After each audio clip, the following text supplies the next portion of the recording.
And away we go.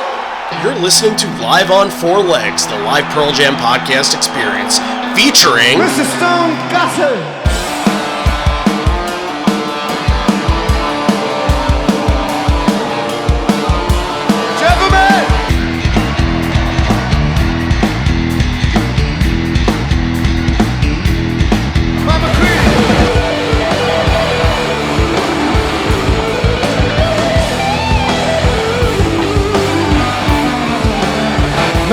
Fucking Cameron in the drum.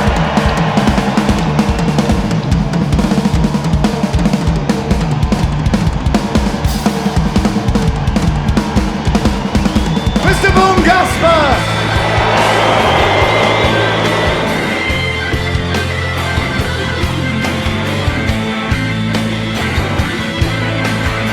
You can call me Al, you can call me Ed, you just fucking call me, why don't you?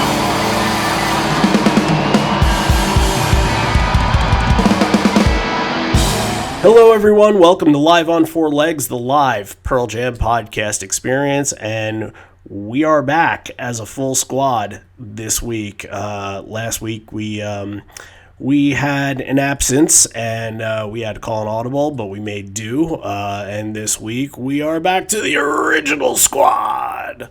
I'm alive. Yes. How is the pool? Is the pool open?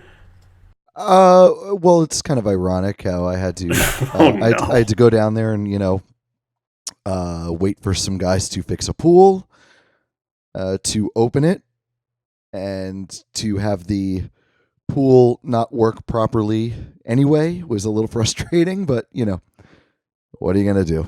It's just a pain in the ass. And then gigs so yada yada. So nobody used the pool this Memorial Day weekend? They did. I was... On Friday before my gigs, I was able to get the pool up and running. So it wasn't completely worthless. Not completely, but it could have been better. I'll put it that way. Yeah. All right. Well, glad you got that all situated and you're able to jump back in this week. And what'd you think of last week's show? Oh, I loved last week's show. Last week's show was fun. I think we got a lot of good response from it. Yeah, for sure. Especially going to the Last Exit show, I would get caught up in conversation with people, and either Buckley would say something to somebody, or I would just bring something up, and they'd be like, "Oh, you're the one with the podcast? Oh man, that was so great! That was great!" And I'm just like, "Yeah, thank you." Well, I guess we could thank Pete for that, right? He promoted. Oh no, absolutely, yeah. No, that was exactly without Pete and Last Exit, we wouldn't have had everything that we had in last week's show and everything that we did with the social media stuff. If I'm sure it's still on our Facebook page. I'm sure if you check out our Facebook page, it's somewhere in there. I don't know if there's a video section of the Facebook page, but we did kind of we did some live videos with them. Couple of songs, probably like 4 or 5 songs at a time, and then we did a little like behind the set list, kind of talking about like where and why they placed stuff where they placed it, and it became pretty interesting because they changed some things up. They had Footsteps and Nothing Man originally in the set, and then Pete in the middle of that little cool down spot was just kind of like, no, we need to call an audible, and they did Elderly Woman instead, kind of reading the room. We were talking about that before we went on air, and I find it interesting that bands can do that. They can read the room and just kind of off the cuff come up with something. This band can do that. This band meaning Pearl Jam would be the band. I don't know if you've heard of them before, but I find it interesting that they can do that and sort of read the room and be like, okay, this is what we need to go for right here. It doesn't matter, if we've practiced it recently or not, but this is what we're feeling.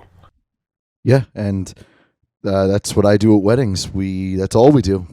We haven't had a set list in over 10 years. It's all reading the room song to song. So if you think Pearl Jam's good at it, you need to come to a wedding that I play. We will read you up and down. Songs. And sometimes we even do better, man. So if you're lucky. We haven't done it in a while. I would love to see somebody book your band from this podcast, from listening to the show. Oh, maybe. We'll see, We'll but see. like that's the more we mention it, the better the chance that we have happening. Yeah, So and people are not going to stop getting married. So no. All right. Before we get going, we are today going to cover MSG Night 1 2008. It's continuing our MSG series. It's the fifth show since we are still technically in May. This is being released on the 31st, so yeah, still technically in May. And we're going to get to that in a sec, and we'll talk about it a little bit. But before that, I just want to let you all know, if you're on our social media pages, that we are running a little contest that this month in June. I know we just mentioned this month being May, but it's over basically. This month in June, we are running a little contest where you, the listener, get to have the chance to pick a show. Send us an email at liveonfourlegspodcast at gmail.com and let us know what you want to hear us cover. A show that means a lot to you, a show that you either attended and kind of in your head, this has always been your favorite show, or a meaningful show to you, or one that you had a bootleg of back in 1994 and it means a lot to you because it made you fall in love with the band.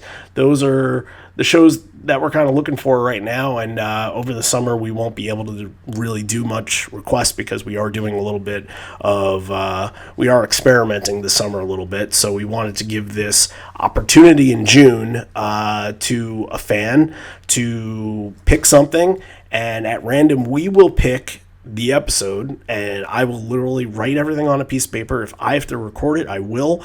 I will write everything on a piece of paper. I will pick my hand out of a hat, and that will be the episode that we do. And for that person whose episode that we choose, if we choose your episode, you have the chance to come on air to talk about your choice, to talk about the show that you love the most. And we've been getting requests, anything from recent stuff in 2016 and 2014 to stuff from the binaural tour. I think we got a couple from that, but literally anything that we haven't covered, I ask you obviously to leave the MSG shows out of it, because that's our special that we've been running all year, and also try to not make it the bigger shows. Try not to request PJ20 and the Gorge and these big shows in PJ lore, because we're gonna get to all of those. But the reason why we're kind of doing this is because we kind of want to find that diamond in the rough, a show that we wouldn't necessarily find skimming through the PJ20 book, or searching through the bootlegs website for something really good. This is something that means something to you, that is going to at some point mean something to us. So make it meaningful, make it count for something, and we will have you on middle of June. We're going to plan on doing that. So at the time you're hearing this, I think we're going to announce the winner next episode. So next episode coming out the I can't do quick math. What is that? 7th. June 7th. Thank you.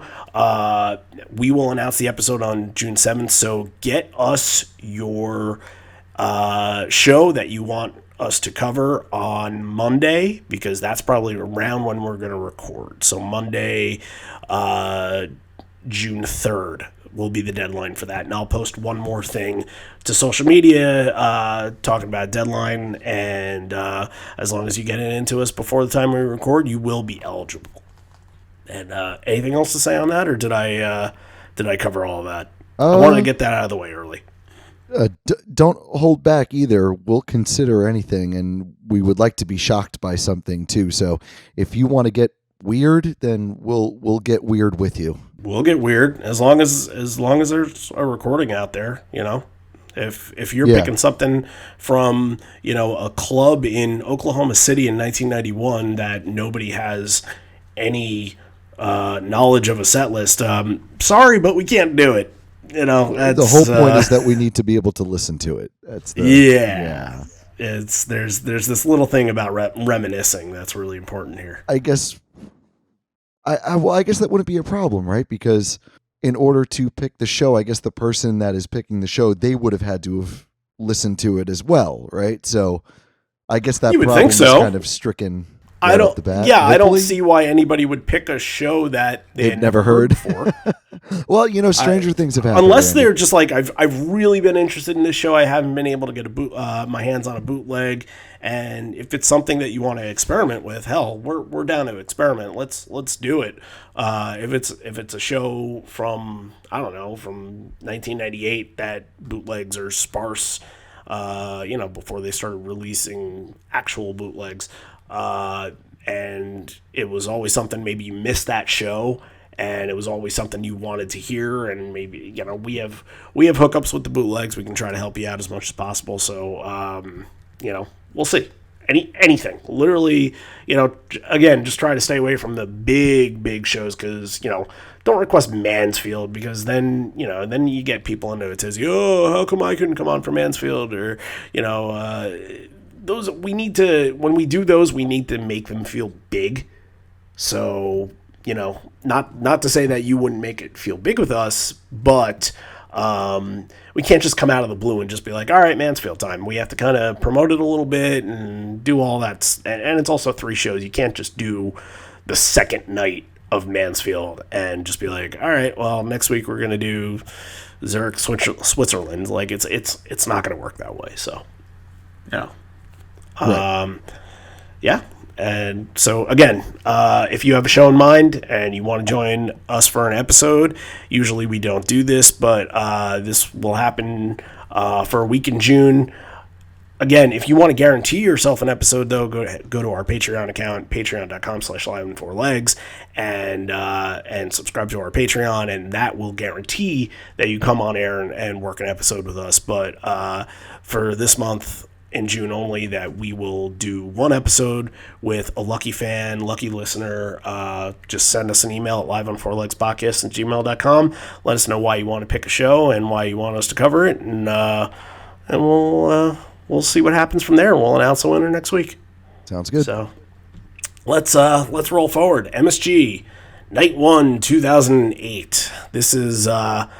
This is really early stages for me listening to the band, and this is the night before my Pearl Jam live debut. So I wasn't able to make it that night. You were able to make it that night, but you don't really remember, outside of like show stuff, you really don't remember stuff that went on that day, right? I mean, how old were we? 20, 21, something like that? Yeah, I think we were definitely 21, because the day that the night 2, I think we went out drinking at Fridays, because Fridays had like half price apps at 5 o'clock or something like that. Yeah. So, it wasn't like how it is now, where now we're adults and we have jobs and money and we could take flights and we could spend time in cities and we could do tailgates and meetups and parties and stuff like that. I didn't really give a hell damn shit what I was doing during the day. Just get me to the show. Let me see the show. But it's different now, I think, when you have more means to make it more memorable. Where back then I was like, yeah, I'm going to go to Madison Square Garden tonight. Cool. Yeah, but also I think you had been to at least a couple that were, in your memory at that point. You'd been to Reading. Yeah, you'd been to Irving Plaza. You're definitely excited to go see Pearl Jam. That is a definite. And going into the city, well, I lived in the city, but Madison Square Garden, it's a incredible place, and it's an incredible place where incredible bands play and usually have incredible performances. So that was my focus. I don't know what I'd be doing during the day back then, but it wasn't like the time where you're gearing up, for me personally, to go see Pearl Jam. You do what you do during the day, then you go into the city, and then that's what you remember. But now it's like, all right, let me plan like 2 days ahead for what's going to happen with Pearl Jam. Like, I need 2 days off before, I need a day off after. It's way different now. It's a scene now. So Right. I only remember, from night 2 stuff, just because you always remember your first time. Well, I'm just gonna put it out there. I except remember if you're night 2 because it was so early. I remember night 2 like almost perfectly because you and I went together. I remember where we sat. I remember the set list, and I think a lot of things that we're gonna touch on in this show, things that you brought up to me, I very much agree with, and I think it's why night two is so much more memorable to me, like 100% more memorable to me. Yeah, and going through the show, I think the thing that I almost didn't want to happen at all was I didn't want looking at this show to water down my hopes and expectations for what uh, I had always seen Night Two to be. I Because don't think it's going to. I don't think it's going to either, just because I think that my memories of it are so positive that it's going to outweigh anything that I have to say about this show. Because you look at it this way, I think the big parts of conversation here are going to be, the set itself and the three songs that were pretty rare that they had some backup singers join them for. They did Yeah. that on night one and night two. So Right. I understand if you're somebody that's been to all the MSG shows and you're seeing this and you're getting these rare songs that these backup singers are accompanying them on, but to get that two nights in a row, I can see how that can be a frustrating thing. And I before really diving into the show, I'd never listened to the show. I've only looked at the set list a couple of times to see, oh, what if, if I had gone to the show either instead of or along with night two, what would I have gotten instead? And there's nothing that I hadn't seen on this show before that 11 years later, I've gotten to see everything on the show. So, I just didn't know about the backup singers that it was a two-night thing. So I can see how that can get under people's skin and be like, this again? Like, I can understand that, but I don't think that's going to I don't think that's going to hamper my opinion on night two. I thought it Yeah. would. It definitely doesn't for me. It's I think covering night two is going to be a lot easier and a lot smoother than this one. Yeah, I would say, looking at the night two set, I think there's stuff. It's a weird first show because it feels like there's some stuff in there that you wouldn't get at a first show, or Hmm. there's some stuff in there. Like, it took me 15 more shows before I saw Garden again. Right. There's just some stuff in there that was really random and really rare that sort of, I guess, ruined my expectations for a Pearl Jam show because I thought that I would be getting that stuff more often, which I didn't. So, anyway, that episode will happen in about a month. But let's kind of talk about the background behind what was going on during this time. It had been 5 years since the band played MSG. They were there for the 2003 shows that we had covered. They are back in our archives, as well as the 1998 shows. We've been doing all the MSG shows this whole year. So if you are an MSG person, you want to go back and listen to those are available for you. And they were really overdue for an appearance at the Garden because the Avocado tour was so massive, and outside of Irving Plaza and the really, really small crowd at the Storyteller show that they did in 2006, they really kind of skipped New York City. They did East Rutherford, New Jersey, which is the Continental Airlines Arena, which is essentially, you could say, New York City area, but that's not New York City. It's not Madison Square Garden. It doesn't have the same feel. Even the set list there, looking at it, it wasn't like a New York City area set list from what I remember looking at those sets. So really, they're going back to basics here. They're going back to the Garden. The 2008 leg was a pretty small U.S. tour leg. I think they did like about 14 shows or so. A couple of two-nighters, including these two and Camden and Mansfield. as well as I think they did Bonnaroo that year. They did the Beacon Theater a couple weeks later. So it was a pretty small tour year before, kind of the calm before the storm, heading into what next year would be Backspacer. So, but there are some interesting things about 2008 that really don't come up now, or come up less now, or even started back then. And we're going to start right from the top with Hard to Imagine opening the show. We had talked last week about Hard to Imagine being a super rare song for 2005. And now we're 3 years later, and I think at that show in Philly, we had Hard to Imagine was played, I think, 12 times before that show. And Hard to Imagine in 2008, this version of Hard to Imagine, which they opened up with, is the 24th time that they played it, including this becoming like a staple song. We had mentioned last week that it made its way to being an opener, a staple of the opener spot, and every show that they played it in 2008, it was used as an opener. So we're gonna play it for you right here. Let's get into it. Kick into the first MSG show of 2008. I'll tell a story. Are you gonna listen that long? It's hard to imagine. It's hard to imagine.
So going back to how they use this as an opener, they've only opened up with it 8 times.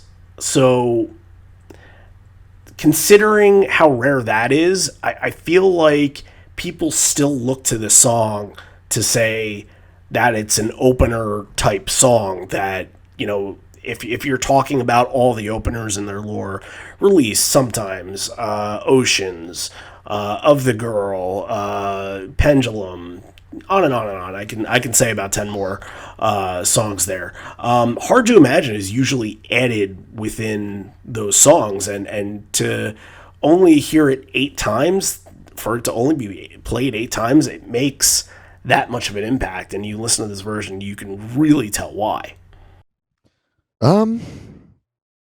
I actually disagree. I thought this was not a very confident performance. I thought the ending was super weak, and this is not one of my favorite openers. I think it gets really repetitive, and for this song to count as an opener, the end has to really shine, and I don't think it did here. I'm going to disagree with you on that. I thought that this version was full, passionate. I was into it. I thought this was dull, real dull. Really? Yeah. I actually think that compared to last week's one, which was good, I thought this one was actually better than last week, believe it or not. But I could listen to it again and see what you're saying and maybe be swayed. I don't know, but out of the 2 or 3 times that I did listen to it while preparing for the show, I was very impressed by it. So. Matt was right on. Jeff had a couple spots where he would miss his cue, but yeah, I don't know. I don't know. It just seemed a little off. Could have been better. This was a good Matt show. This is a great Matt show. I had that marked down a few times, actually. Yeah, yeah, that was very prominent throughout, and we'll talk about that. So, all right, that gets into song number two, "Save You." Pretty common for this spot. Something sounded a little bit different about the version. I don't know if I can put my finger on it, but could you? Is it just because the notes aren't fully strummed? It kind of feels a little lackadaisical in that aspect? Yeah, yeah. The way Mike is playing it is a little less focused than usual, but I thought it was pretty terrific. I thought it was a little jarring out of Hard to Imagine, only because, like I said, in my opinion, I thought the end of Hard to Imagine was lacking, and it definitely left me wanting. So listening back to this and then Save You coming in, and a very strong performance of Save You coming in right after it, felt like a lot. But that is simply the transition. The song itself I thought was very good. And yeah, you're right. It definitely was a little looser. I don't think it was sloppy, but you're right. It was, Mike was a little free. He was a little freestyle on it.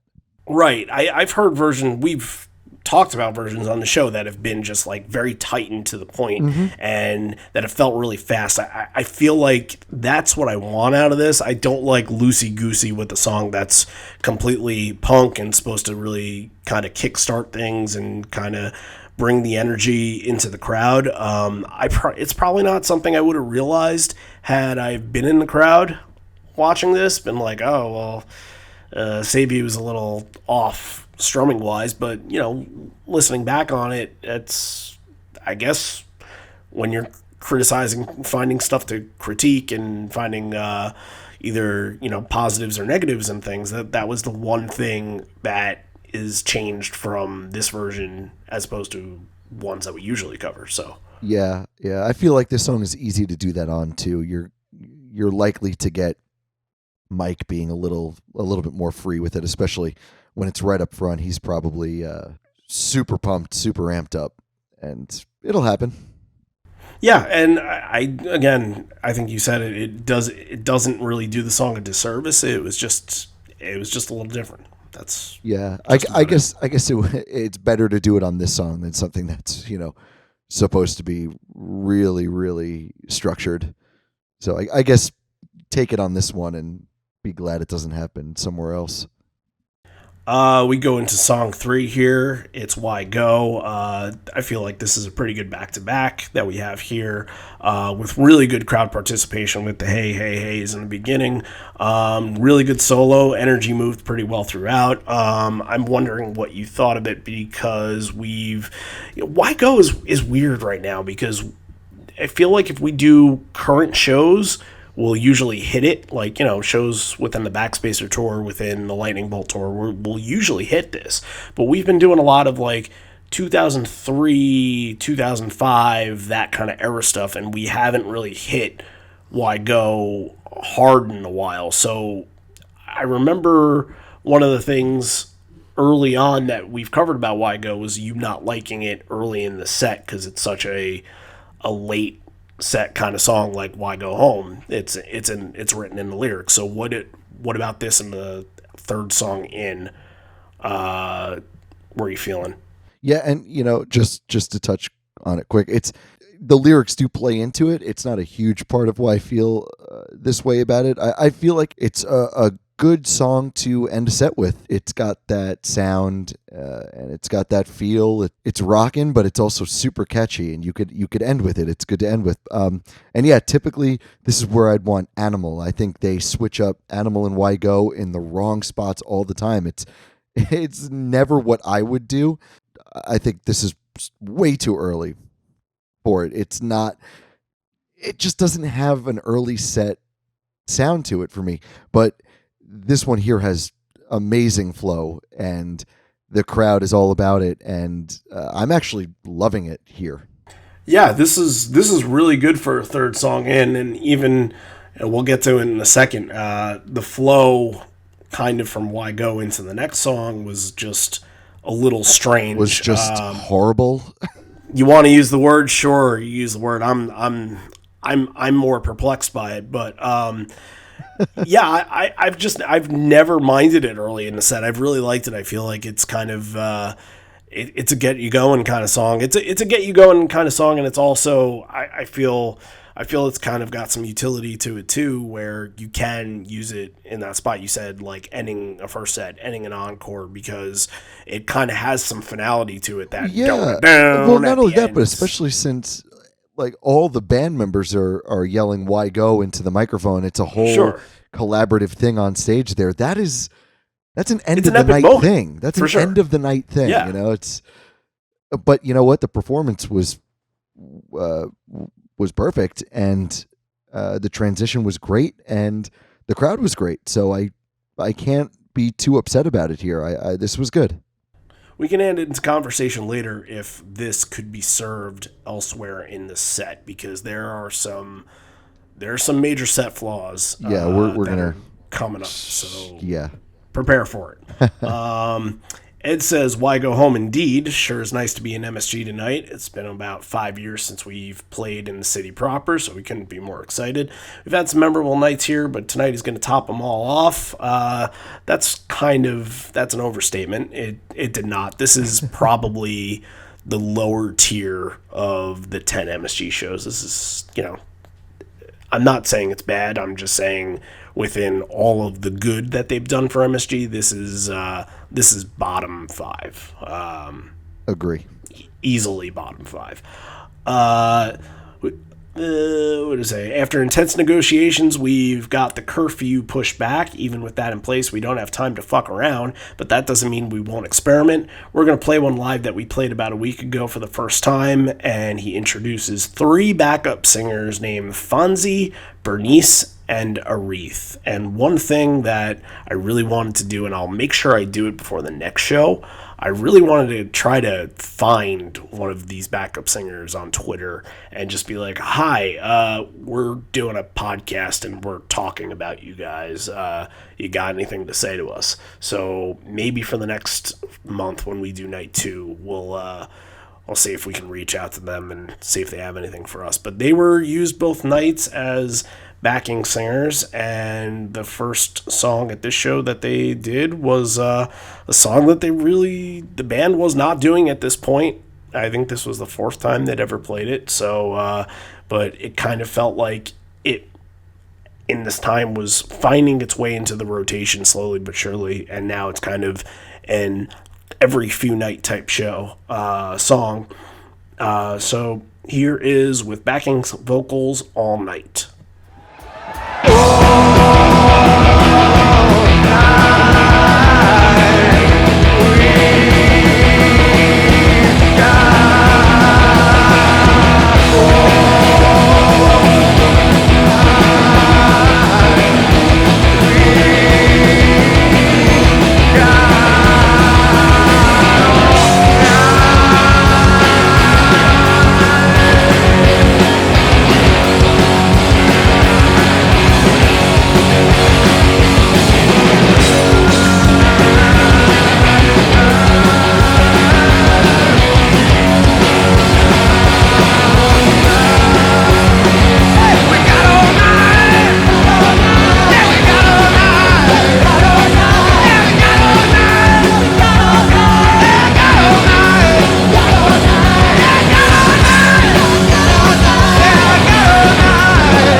Again, this is the first of the 3 songs that they played with backup singers this night, and yeah, they were at night 2 as well. So again, I kind of mentioned this earlier, that if you're at this show, at both shows, and you kind of get the same thing, I can kind of see that there's a little bit of just kind of an eye roll, or even take it as a bathroom break over, doing the typical even flow bathroom break.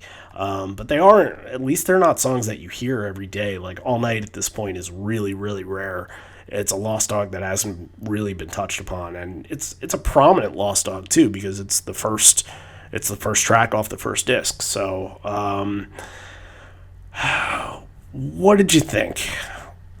All right, so There's a couple of different things. So why don't we start? Yeah. Why don't we start with placement? I hate it.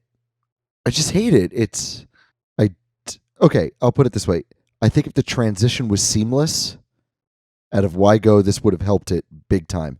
But for a guy that says they had to negotiate to stay longer, but they're not going to waste time, he does not shut the fuck up this whole show. Yeah, he does talk a lot. It is so, and it's long. It is so much. There's a long break here. Again, I don't really dislike this song. There are better options, but my God, after this rambling, the momentum is dead. And then you're like, let's do the song all night. We're going to be here all night after you do Why Go. I get it. It's kind of a cool little block there. You cannot take 5 minutes to talk about nothing. It just kills it. What if things were swapped a little bit? What if Corduroy came first? What if it was seamless into Corduroy, and then because Corduroy you can kind of take a breath and talk afterwards. Why Go? You didn't need to. It wasn't necessary to do that, but maybe after Corduroy, after you get Why Go and Corduroy together, those are heavy hitters together. So if you take a break afterwards, I understand, get the crowd a little bit of a breath, and then you come back with All Night. That's not really as energetic of a song. It's not going to excite a lot of people because it really hasn't been in their repertoire too much. Would that have worked? I think that would have worked a little better, but yeah, 100%. Because after some rambling and All Night kind of missing the mark because of that, and the momentum sort of dying, Corduroy feels like it's a number 5 spot set rebuild, and it's not working, and it's a 100% because of the songs that were played before, and this Corduroy is where this set starts to become disjointed and where it starts to unravel. It's a terrific performance of the song, but I wrote, if this was in the number 2 or number 3 spot, 100% better. 100% better. I completely agree. And if you even look to the following night, Corduroy was in that 4 spot, and then they stopped, and that's probably why I said all that, because I think the way that the second show started was Release, Worldwide Suicide, Severed Hand, Corduroy, stop to say hi for a brief second, and then go into All Night. Yep, and which I believe is exactly what you should do with it. Exactly what you should do. I agree. I totally agree. All Night is usually, if they do it, it's usually going to be pretty early in the set. They've done it a handful, 25 to 30 times or so. Why don't I get an actual number on that, since we have to be perfect here? 26 times, and this was the 5th, not the 4th time that they had played it, and all had been on this tour. I want to say that the first time they did it was at Bonnaroo, if I'm not mistaken. A lot of things happened at Bonnaroo for either the first time in a long time or the first time. So, backup singers, what'd you think? You know what? For the most part, I didn't even know they were there. Yeah, they're kind of nothing. They kind of it does nothing for me. Outside of at the end where they're kind of going back and forth with Ed, got all night, got all night, got all night. Like, they're really irrelevant. Yeah, that could be Stone and Jeff doing that for all you know. Yeah. I'm gonna guess. They said something about a crew.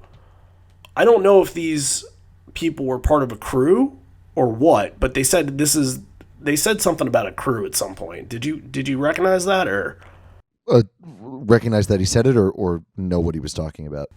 Either or. I guess could it be like this is like, oh, we're gonna bring out the crew, like like how you say, I'm gonna go hang out with the crew tonight, like it's their crew. I don't know. Well, the way that Eddie said it made me think that they were a part of their sound team or something like that. Yeah, I don't know. They didn't look like roadies. No, they seemed a little bit more professional than that. Like, yeah. Professional as in professionals in the music world. So, right. I don't know. I'm not sure. So maybe he used the crew. Maybe they're like a backup trio from New York, because they never really explained it. And honestly, I should have Googling their names because he did say their last names at some point. It's more fun to speculate. Yeah, exactly. Yeah. Well, here's what we'll do. We'll speculate now, and then we'll have the answers next month when we do night 2. Or we'll try to have the answers. Yeah, that sounds good to me. So, all right. We had Corduroy after all night. We kind of touched up on it for a second. And Ed said before, let's shake the stage for this one. If you want to get too picky, there are a lot of songs that they doubled up on both nights. Kind of same spot, same type of set. There's not a lot of variety, even though night 2 is probably a better set, but you can't really fault Corduroy for being a part of that. That's a staple song of theirs, so I'm not sure. And you do get, even though there are doubles, night 2 has some really cool stuff. So yeah, it's okay. And most of the stuff they double up on is stuff that you, like you said, yeah, it's expected. And not only that, but it's stuff you would like to hear twice. At least I would, or did, and it definitely worked out for you too. Because listen, I'm night 2's great. So yeah, I'm going in, and I was going in fresh. Yep, nothing. I had nothing on my plate, no expectations, and shit. You bring me there both nights, and I probably would have been like, Corduroy early. This is fantastic. I don't know what you're talking about. Variety and set. Who the fuck knows what that is?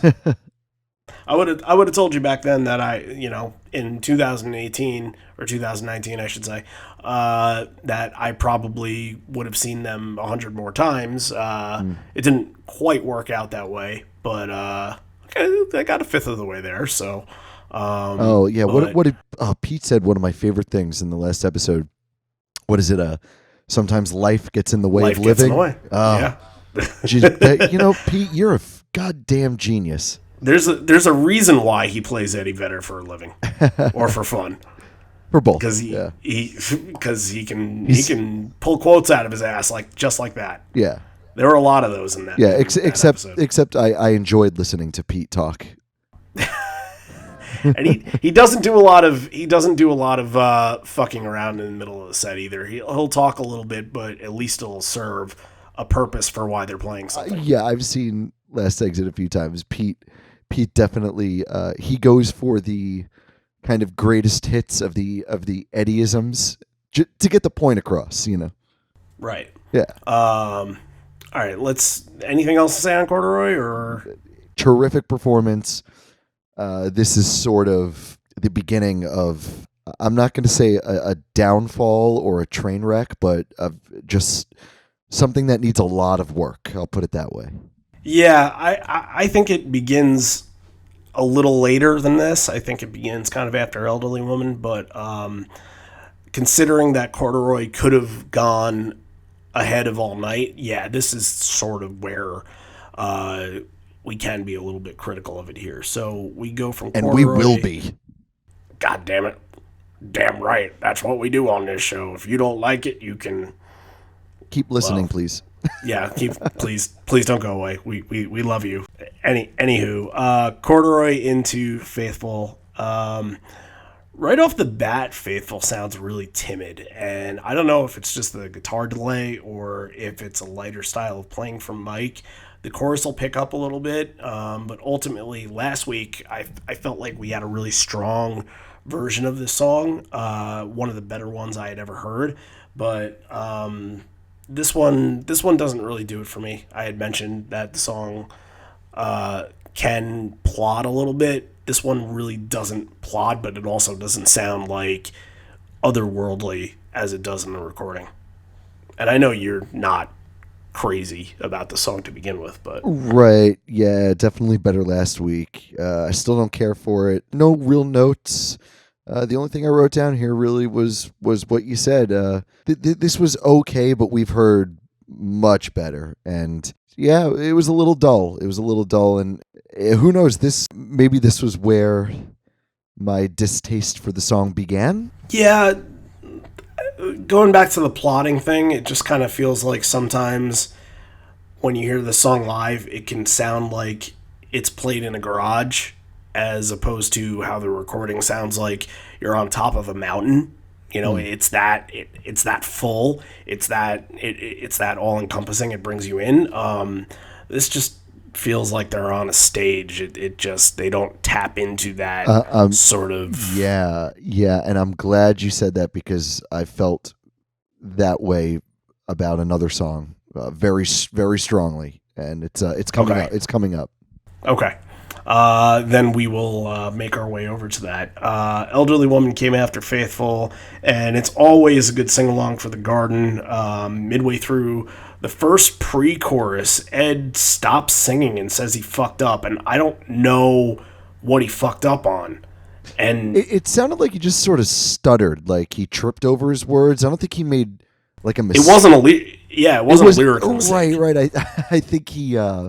A lapse of judgment, a lapse of Yeah, just kind of I thought maybe he had stuttered and missed the beat because you could hear immediately the crowd like picks him back up, and I think right.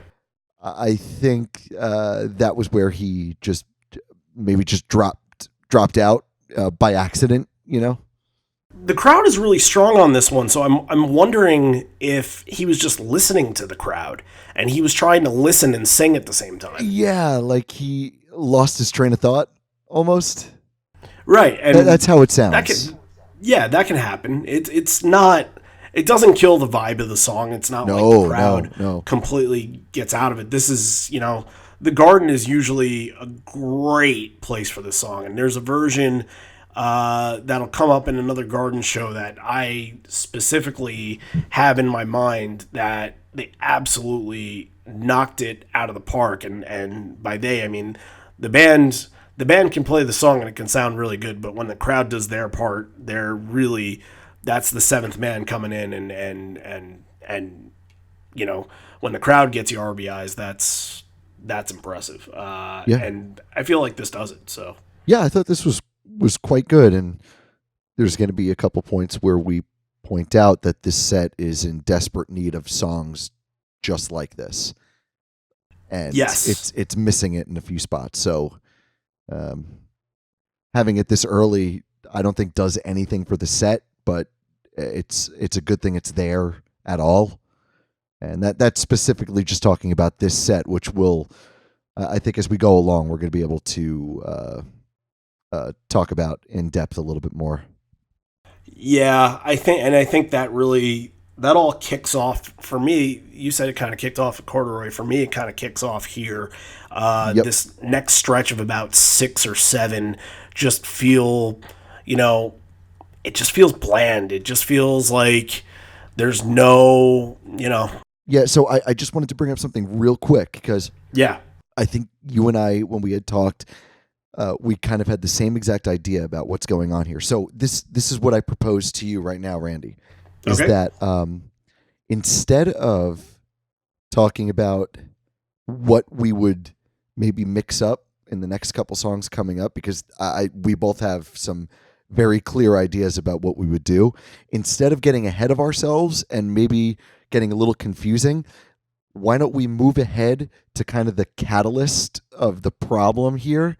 And then when we get there, we backtrack instead. So it might make it a little bit more seamless, a little easy. Yeah. I can work with that. I was thinking about how we were going to tackle this because there's more than a few things going on here.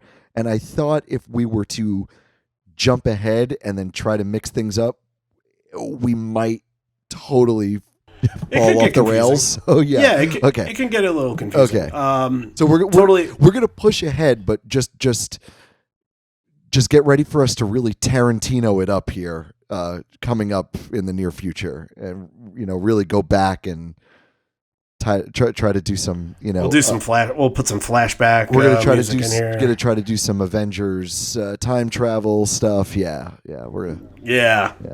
We're essentially an Avengers time travel podcast, but pretty much. So none of these songs are, before we really get into the meat and potatoes of why this is kind of not working for us, none of these songs are played horribly. Everything sounds pretty good, pretty tight. Maybe not the best on some of them, but absolutely acceptable. Absolutely. 100%. for an MSG stage, yeah, fine. It could be.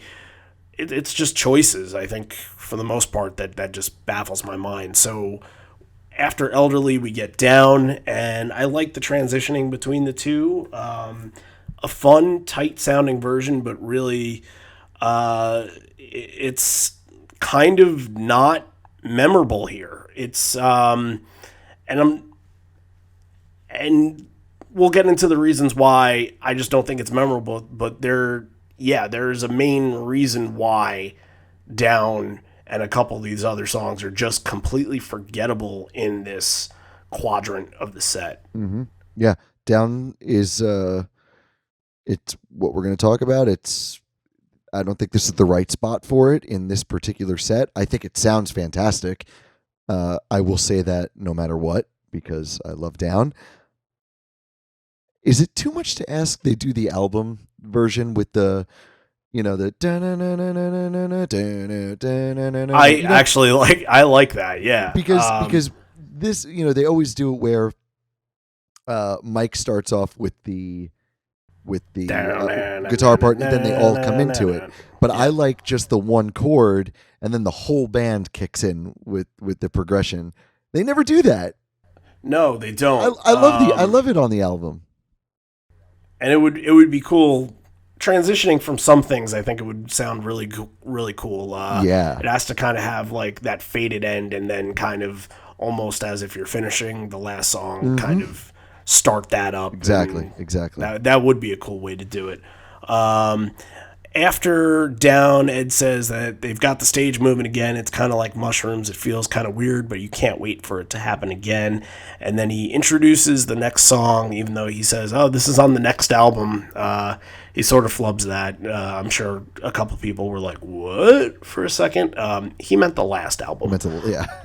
So before anybody there got excited at the time, no, Backspacer was about a year away or so from being released to the public. And here we get something kind of exciting because we get a song we haven't talked about before.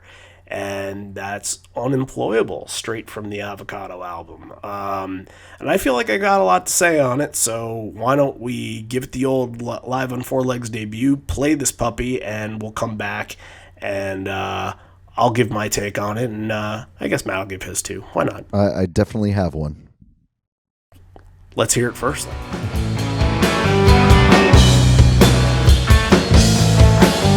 got a big gold ring that says Jesus said, and a dainty from the pawn school that worked that day. When he smashed his nail locker with the best I had, until a big boss said you best be on your way. So this life is a sacrifice. Oh, yeah. To our strangers, bottom line. Yeah, his wife and kids asleep, but he's still awake on his brain waves because I burn a bells on me. His son lights a cigarette, he's grown to it, thinking if he can't sleep, how will he ever dream? Oh yeah. So this life is sacrifice. Oh yeah. Jumping trains just to survive. Oh yeah. I've seen the light.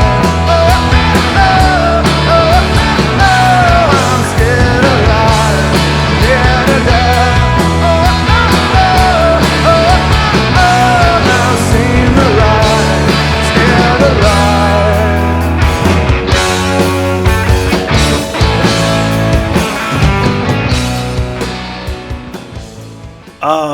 Lately, I've had nothing but really good things to say about the song after about 10 years of it being complete filler on an album. The song has kind of struck me in a different way in the last couple months, and maybe it's just kind of like it's absent from set lists and it's absent from my mind. So when you think about it in a certain fashion, you see the lyrics and you kind of a moment. And I feel like this is the most recent song that I've had that kind of moment with. It's a very 70s structured style song, which kind of,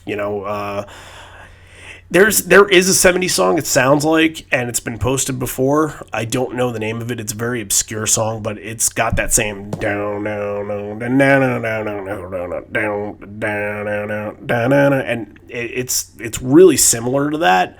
But I equate it pretty much to a Bruce song, very early Bruce. That has just kind of got that, like, almost like Born in the USA, born down in a dead man's town, like, very kind of speak song kind of vibe to it, Right. where the backing is just kind of there. But really, the reason why I want to talk about it is because of the lyrics. It it takes you under somebody that who might be under the lower side of the income spectrum, of the lower side of the intellect spectrum, and the character you think automatically is like this person that you would never get along with. Like, this guy he's from the dumps. He's this, he's this guy, he's this loser of a human being. He never went to college. He probably voted for Trump. I would never get along with somebody like this. He probably is saying, I don't want these immigrants taking my job. He's probably saying stuff like this. That's the image that I'm getting in my mind of this person. And I usually get the sense that those people are too stupid to realize how how shitty their life is, that they're completely ignorant towards it. Because you see on TV, like, people, supporters or whatever, what have you, not to get too political into this, but, like, it feels like they're not getting all the information from both sides, and it feels like, why do you choose to be this stupid? It feels like they choose to be this stupid, but that's really pigeonholing the person here, and that's why I like this, because it puts emphasis on things. Sorry, I was reading another sentence here. I really feel like the song humanizes a person like this, a person that has sort of been characterized in my head as a certain way. They've been humanized to have the same kind of problems that you and I might have to deal with, very common human emotions like anxiety, depression, anger, and not just pass by these things because dealing with losing a job is just go on to the next mill kind of deal. No, it's it feels like the character is being very vulnerable in the song, which is interesting because you don't get that vulnerability from that typical character. So really, it's just opening yourself up to understanding if you may be completely different than somebody personality wise. You can go through the same trials and tribulations of life as somebody else. You can, just because somebody doesn't think the same way as you doesn't mean they don't feel the same way as you. They can have the same, problems with anxiety. They can have the same problems with depression, and that's what really stuck with me with the lyrics here. But what did you think of this performance? I can see how they don't play it live a lot. It's because it doesn't really stick. Yeah. Let's get down to this performance because it wasn't great. I didn't think. No, look, it's not a live song that's gonna blow you away. It's just not. No. And that's mainly why I've never really given it a chance, because they've never given it much of a chance. So why would I feel as if this were an important song when the band itself doesn't give off that vibe? So I never found this song to be filler on the album. I think this song is total filler live because it absolutely doesn't translate, especially here. They seem bored, no passion, and I felt like I felt like so it feels like there's a bunch of guys doing a cover, and they all learn their parts, and they're putting this together like a puzzle, but there's no heart and flow when all of these puzzle pieces connect. It just feels like a couple guys up on a stage playing some parts that they learned. It's just not. It's not there. Yeah, and I think that can come, and that's probably one of the reasons why you don't hear unemployable in this I'll still call this the lightning bolt era because it's technically what we're in. Maybe you want to call it a stadium show era, sure, but this era you're not going to hear unemployable because the band just doesn't have that same passion about it. We've talked about it before that they can and have willingness to develop passion for certain songs that have regained momentum in their set list, like Low Light, which is the one that we talk about all the time. But Unemployable, I don't see it ever getting to that point. Not a chance. Not a chance. No, it just doesn't. It just doesn't flow well. And although everything that I said about it is just kind of like it's kind of rediscovering the song after you've heard it for the last 10 years and rediscovering something that you never realized that you liked about it, but it doesn't really mean that it really worked and was special live. So I kind of agree with you. There's a reason why there's certain songs out there. There are reasons why they don't do it, whether it being that they just want to save it for other times, or that it just kind of just doesn't hit the mark. Yeah. Like I said, I like the song. I think the chorus gives me really great 90s vibe. You get a 90s vibe from it. I get total 70s vibe. Yeah, no, I could see that. I could see that in the song, but the chorus specifically, I get a 90s vibe from. But okay. Live, I get nothing from it. Yeah, and that I think this was really one of the kickstarters to why this section really didn't work for me. It's just that there was just a lot of dullness on the plate here. A lot of songs that, if you're gonna play this song, play some other things that really work around it.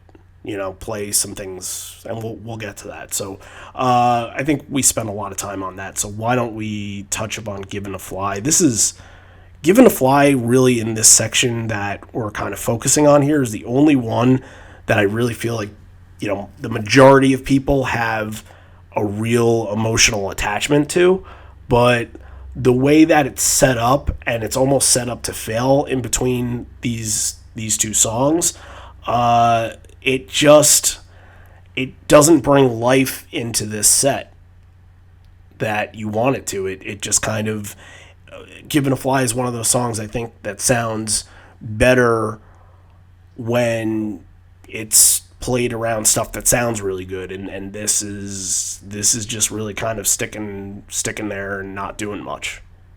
Yeah, because the song itself was, I thought, paced very well, but it's not complemented by anything, and it's not complementing anything. There's no direction. It's just It's songs. There's a difference between putting together a set list and writing songs on a paper, and this is writing songs on paper. This first set is coming off very similar to the encore of last week's episode. Like, what's your thought process? Right. At least.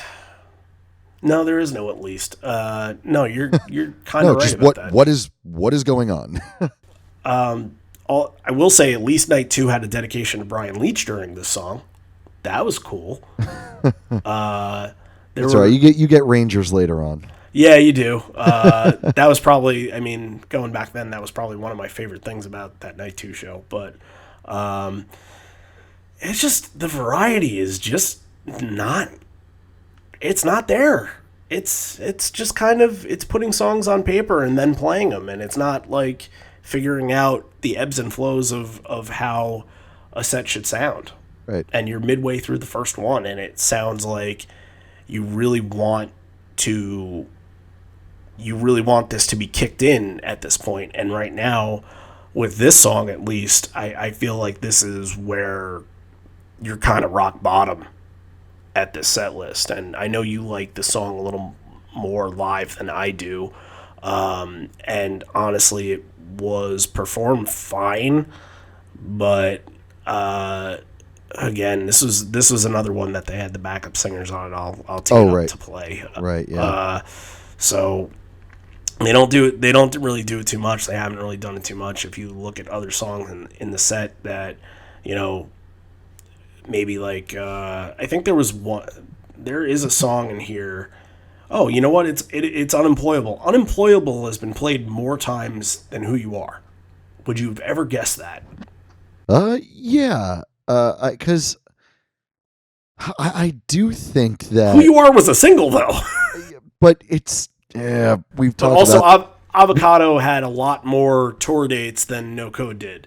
right, and we've talked about Who You Are being a single before and how that's a little confusing too. Of course. I think Unemployable. I think maybe they might have more of a connection to, and they would like to play it more, but that doesn't mean it sounds as good because it doesn't.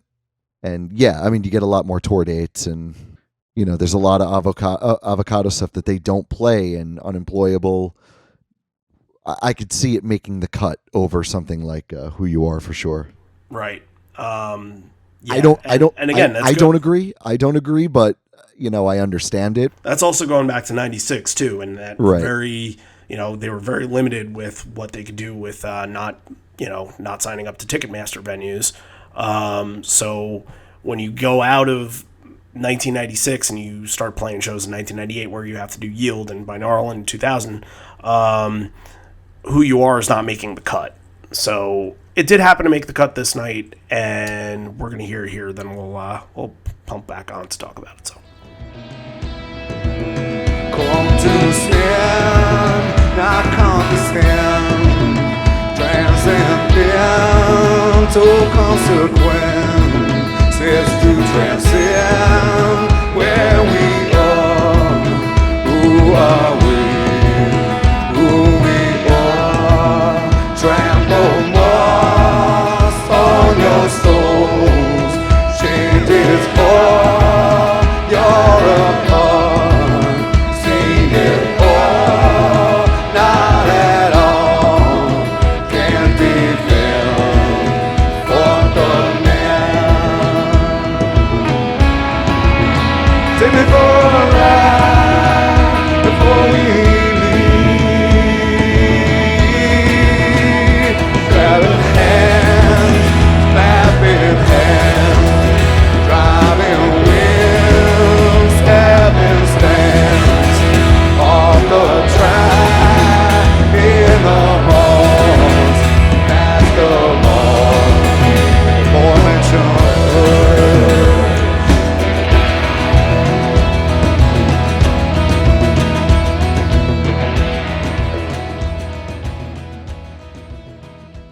So before we really talk about this performance, the backup singers are back. Again, it's just they kind of feel irrelevant here. They're not doing anything really special. They're not overpowering Ed. They're just kind of there. We've seen comments this past week that some people really liked the backup singers and some people really didn't. It was really split 50-50. I mean, there's no reason not to like them. You could barely notice them. It's right. It's really not a big deal. It's not a big deal at all. And when it does enhance the song, it does sound kind of good. But I feel like they really don't. With Who You Are, they really don't put much into it.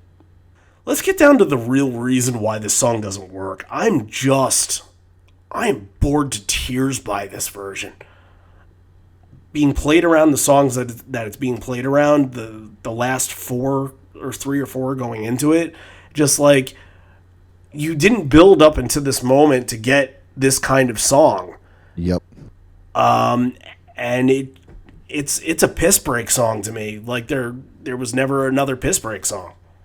Because we've seen versions of this song that are tremendous, and I think Night 2 was tremendous. This- That was one of my favorite parts about Night 2 is the right, song. the placement here with what was around it, what was before it.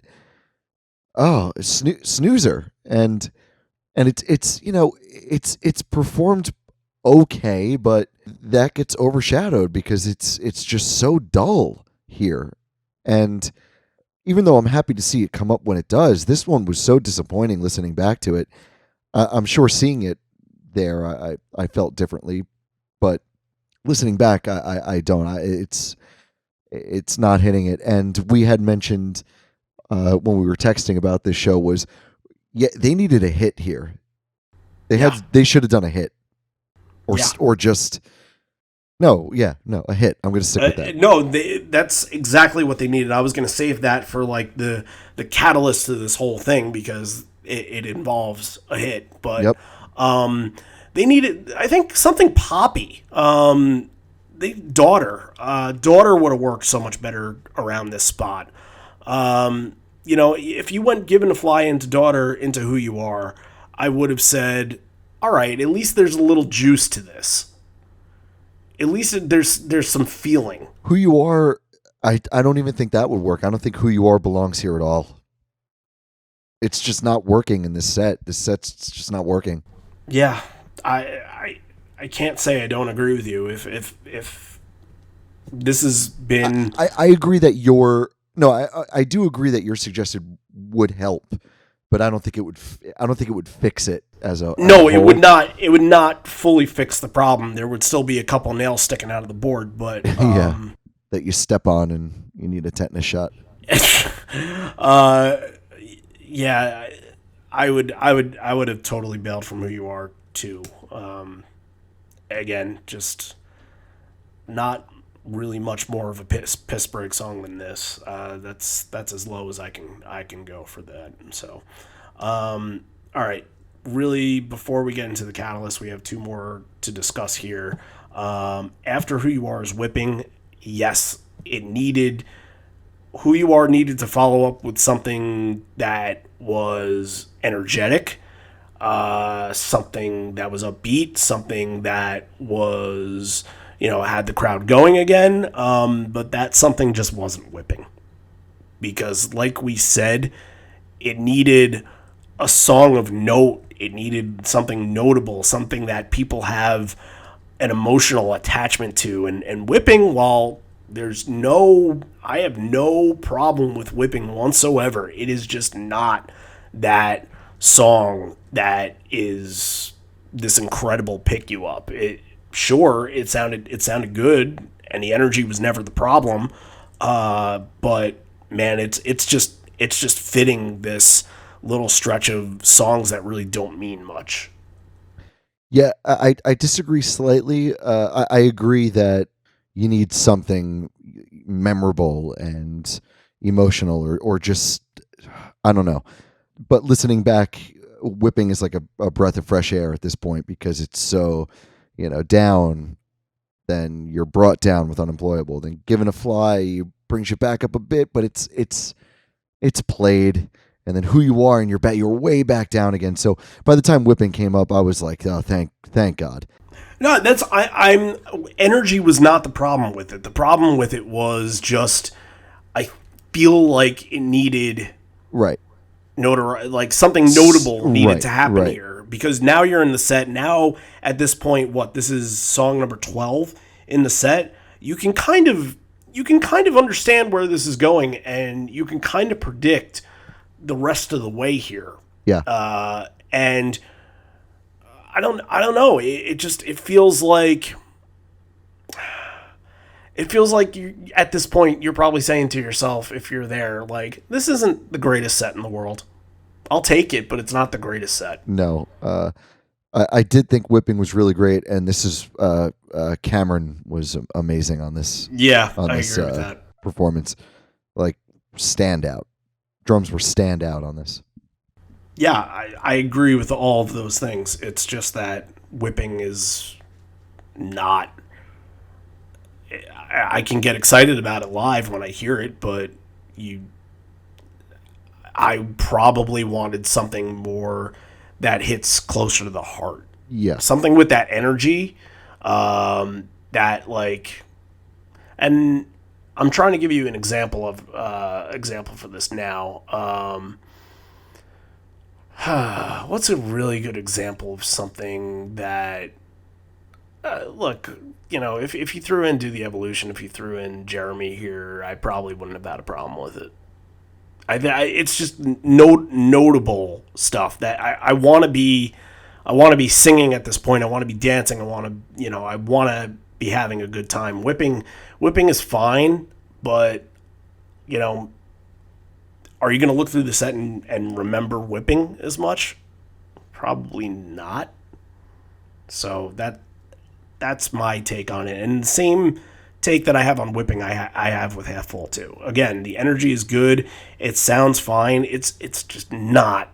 It's not the right time for it. Right. And I love Half Full, and I thought it was played great, but it's weird. It's just vanilla. It's vanilla. It's vanilla. It's absolutely vanilla. It just doesn't. I like the best place for Half Full is kind of like right when you're ending a set and you're going into something like a porch or Do the Evolution or something that it's kind of a precursor to that. And this is just kind of like, again, it feels directionless. It just feels like a bunch of songs just being written on a piece of paper and handed to the band. Here you go. Do these. This is band practice. Yeah. They don't need an order. They just, we haven't, let's practice these. So now are we at the point? Here we go. Okay. It's time to backtrack. Yes. So we're at the 14th song here, and if you're taking notes at home, you're realizing, 1, 2, 3, 4, 5, 6. Usual Pearl Jam sets have something certain in almost a guarantee in the middle of their set that we didn't get in this spot, and it's so simple. It's so simple that you kind of just miss the mark with it, and it's again, it's the most common thing that you can hear in a Pearl Jam set, and leaving Even Flow to this point at number 14 was simply the biggest mistake of this set. And I will say over and over again, I am all for them switching anything up. Open with Even Flow if you want to. I don't care.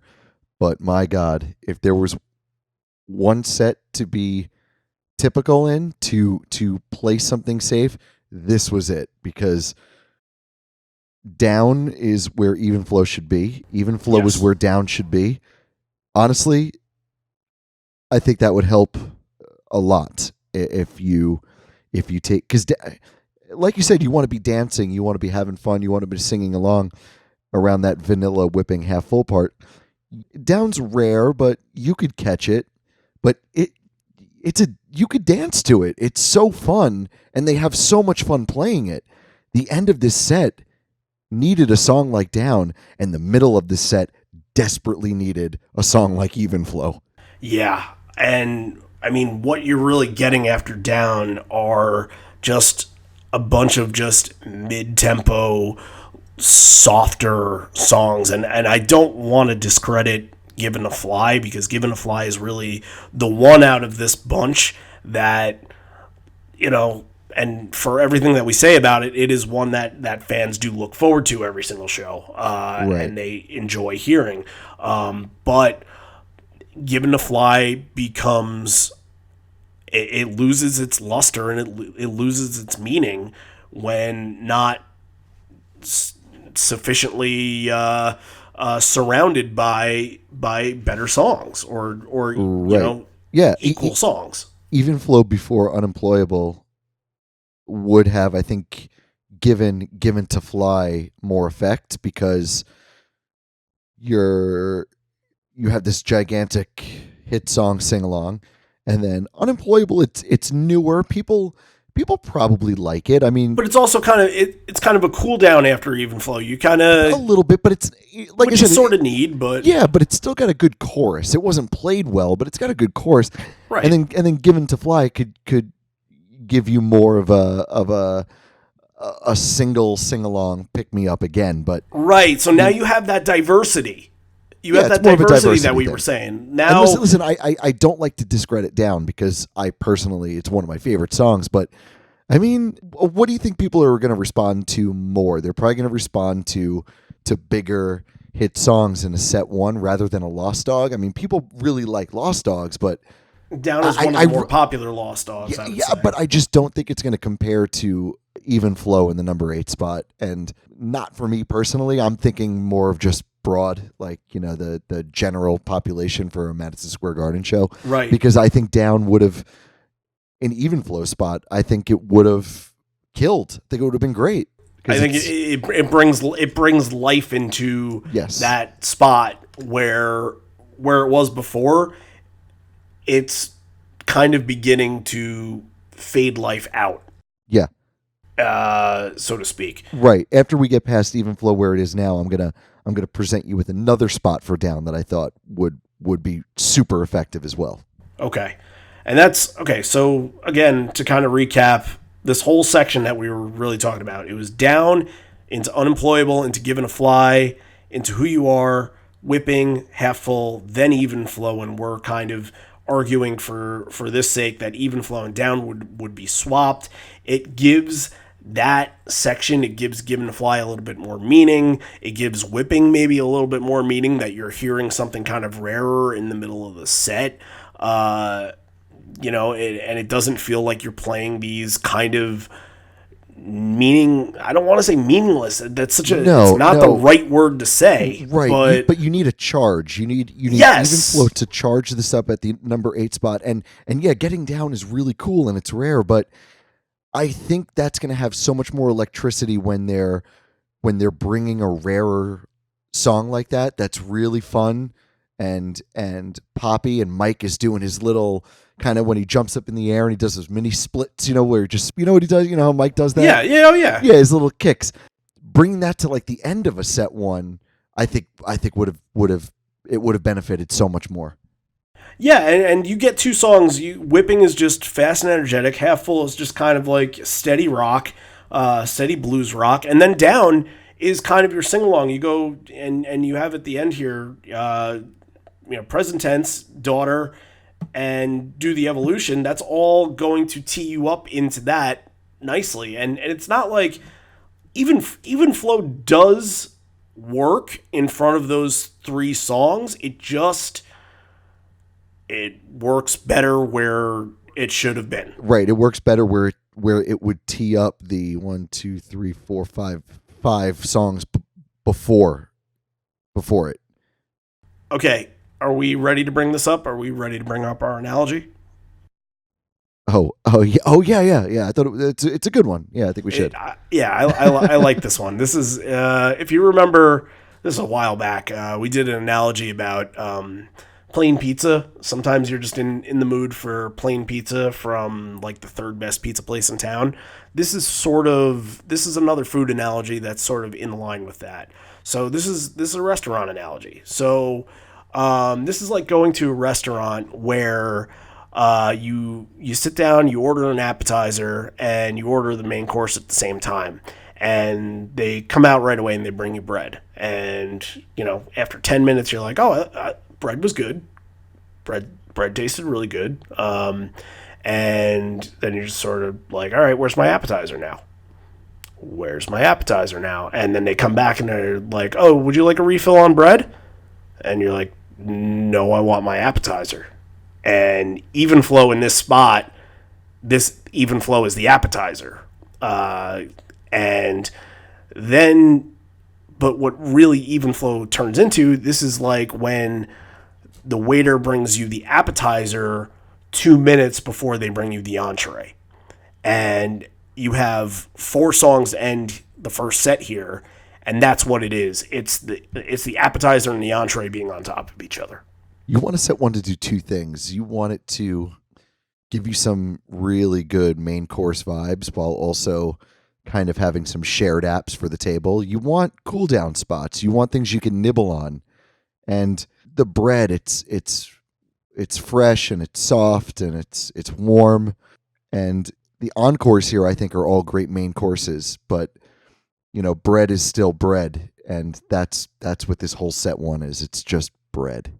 Yeah, nobody likes filling up on bread because if it's on the table, you're gonna fucking eat it, and then once your entree is on the table, you're like, fuck, I'm full. I got to take this home in the doggy bag. Yeah, like you get incredible performances up front at Pearl Jam shows. You could lead off with a lobster tail, and then you get through it, and then in the middle there, you're like, you know what, I'm gonna feel a little full. Maybe I'll switch over to some mozzarella sticks, or I'll get something, something like that. Let's share some potato skins, and then as you get going again, you start getting down to the fillet, and then the encore comes, and it's it's surf and turf, and it's prime rib, and you get your lamb, and then you get a nice little cherry on top, and this is just, this whole set one is just like cheese and crackers the whole time. Yeah, this is a waiter fucking up your order. Yeah, you got to keep sending it back. Yep. So, although we're sorry for that, but it makes perfect sense to us. It does. The end here finishes strong, and I'll kind of tie these last. I think it had. Okay, it does, but I have. Okay, there's something that just really annoys me. We'll go in order here. All right, so even flow. Look, even flow was a little bit sloppy, but it's not unlistenable. I think Ed missed a line in the second verse or something, and just kind of was like, pick it up, McCready. And Cameron serves it up with some sauce on the side. Cameron was awesome in this. Saving grace for sure. That took us into present tense, and I thought present tense worked really well after even flow in this spot. Late, I like present tense late set. I feel like this is a song that works in a lot of spots. Crowd was great on this one. They're loud, they're reverberating, and once they get past the second chorus, I feel like this is blazing a trail. Good moment in the show. Strong moment. I love it. And you know what I've never noticed? I'm really kind of embarrassed because correct me if I'm wrong, but I only think Eddie plays guitar on present tense like half the time, right? Ooh. I don't know. Because I thought I've seen him not play on it before, but I've definitely seen him not play on it. Yeah, but you know what I didn't early notice? In the set, maybe. Maybe that's true, or it might have to do with what comes before or after. So you know what I did notice on this, and then I had to look, and I looked at MSG 2010. I looked at a couple other shows, I think from like '96, things that had videos. He plays a Stratocaster on this song, not a Telecaster. I had never noticed that before. I felt like an idiot. Yeah, he's all Telecaster. Yeah, all the time. Strat on present tense, man. That blew me away. Interesting. And how many times have we listened? How many times have we seen present tense? I guess it's just such a good song, and to create such a moment, you don't even notice that. No. And I noticed it this time, and I was like, "Ooh, okay." Now that you say something, I'm getting the picture in my head of him playing that down na na na na na na. Exactly. Like I'm getting that picture in my head now. So I'll have to go back and I'll have to watch more intently. But yeah. Daughter sounds fine. Again, think would have liked it spaced out somewhere in the middle of that set. Would have worked well after or before Who You Are.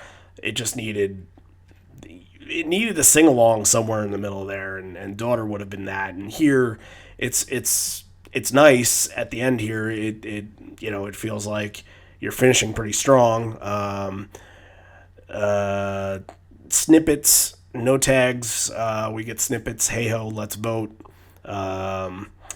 And some Let's Go Ranger chants, which are cheered and booed. Cheered by the Garden faithful, I'm sure, and booed by me. the Islander, Flyer, and I don't give a fuck fans. Yeah. So I feel like the Rangers got a lot more love on night 2. Probably. They're- Everyone gets more love on night 2. Yeah, I would say so. So I wonder if this is the next. If this was what you were going to comment on here. Yeah, dude. I hated this daughter. This tag is way too fucking long. Yeah, I agree. And it kind of leads to nowhere. Dude, it leads to absolutely nowhere. You know what it leads to? It leads to a do the evolution so boring I want to cry. Oof. And so this is what I want to bring up. My other option would be daughter down, do the evolution. I think Maybe. Yeah.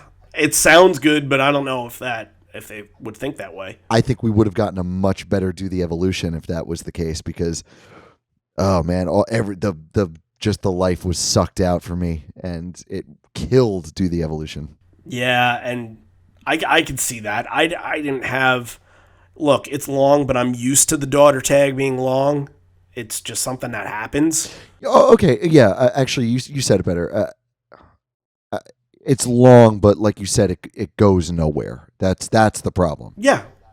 If you're gonna do it long, it just kind of it has the hey, and then there's some like chanting, hey ho, let's vote, let's go Rangers. It really doesn't stick. There's no WMA because they're gonna play WMA in a couple Spoiler. of songs. Yeah, right. There's no another brick in the wall because who knows why. There's no it's okay because I don't think that they were doing that at the time. And there goes your other options for tags. Like that's it was half-assed. Little half-assed, yeah. When you get a snippet along with one of those that I just mentioned, then okay, you can kind of deal with the snippet, but you just got a few little snippets and it sucked. So, yeah. Or it maybe didn't suck. It was kind of meh. It was Yeah. a bogey. Yeah. Little lifeless, yeah. Do the Evolution is dedicated to George Carlin, who died 2 days before this show. He does mention George Carlin in the second show too, so that's why it made me wonder how soon he had passed. So it was pretty fresh. I thought there was nothing outlandish about it. I thought it was an okay way to end the first set. You obviously thought that daughter had affected it. It maybe it might not. It just listening to it back to back with a long tag that was very lifeless, and then a pause and a talk, and then do the evolution to end this set. I felt like there was way too much momentum lost, and they didn't quite recover it for the song. Yeah, and thankfully, look, the encores here are going to be really good. I'm a fan. It's not my favorite encores ever, but I was impressed by what they pulled out here. Yeah. I feel like it was the redeeming factor that they could have just went into the encore and they could have just split up and went home. But they brought it back up. I don't know if they realized that maybe that the first set wasn't MSG quality and they needed to put some power and some emphasis into the encore, but I don't know what it was, but it definitely felt better. So let's start talking about the encore now. I believe this is a Live on Four Legs debut, this first song to kick it off. I think so. Because I feel like you would at least remember if we had covered it before. Yeah, I should too. I remember this from this night specifically because it blew me away. The fifth time they had ever played it, and it is a cover of The Who's Love Reign Over Me.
this is a good way for Boom to really get involved in the set, and I feel like we didn't get a lot of Boom involvement in the first part of the set, and there's a lot more in the encores. And this is we haven't discussed it before. I'm just gonna I think you have the memories from this, so I'm just gonna let you talk.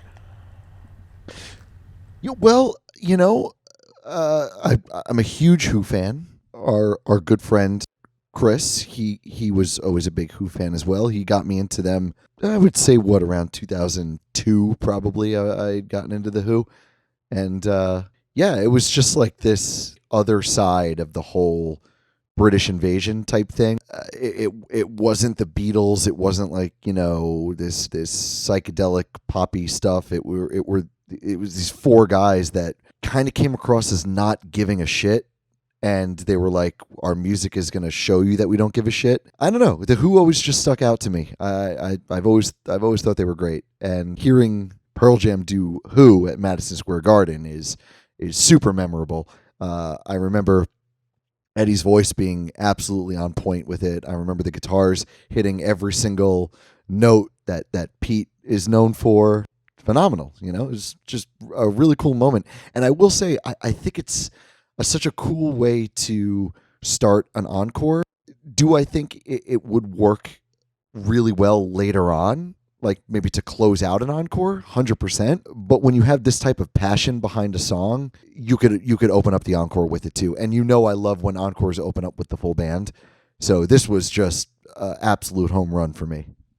Yeah, I kind of like it opening up an encore, and even going a little further, I kind of like it open up an encore too, because sure, you get that whatever's going to happen at the end of your encore one, it's going to be emotional, it's going to be Porch, it's going to be Alive, whatever it is, and then you come back encore two and you hear this freaking epic song, and it's just so full and powerful, and everybody is just pouring with emotion, no matter what. If you're singing, if you're playing something, everybody has like a major emotional attachment to this song in this band, and I love how I feel like I've seen it open up a second encore before, or be part of a second encore before. So that's I definitely think it can work in these spots. I've never seen it in the first set.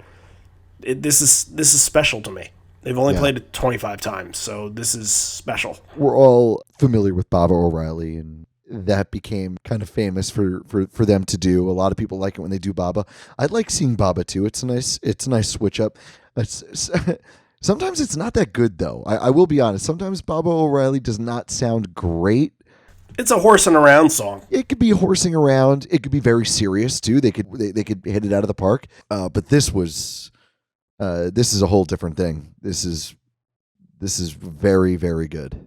I feel like it was around this time where I don't think I saw Baba in the first 8 shows that I saw them. I think it took about 9 shows or 10 shows before I even saw Baba. Around this time, I'd at least seen Love Reign Over Me once or twice, and I think I had seen The Real Me once or twice too. Oh, I don't know if I've gotten Real Me. I'm sure you've gotten Real Me. Yeah, they played in Chicago. They played Chicago, right? Yeah, I'm pretty sure. Yeah. Yeah. We'll get the stats on that later. All right. Next up is the last of the backup singer involvement here for the night, and it is a song that doesn't get played on its own. We've made such a big stink about this in the past that we've been hearing it tagged on Daughter. That's all it's ever good for, tagging on Daughter. And it was 2008 where they really brought it back to life, and they changed it up a little bit. The style is not the same style that they played on with Dave A back in the day. And even back in the day, it was more of a tag than it was a real song. But this doesn't happen often, so we got to play it here. Here is W.M.A.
This, at this time, had only been played in full 12 times.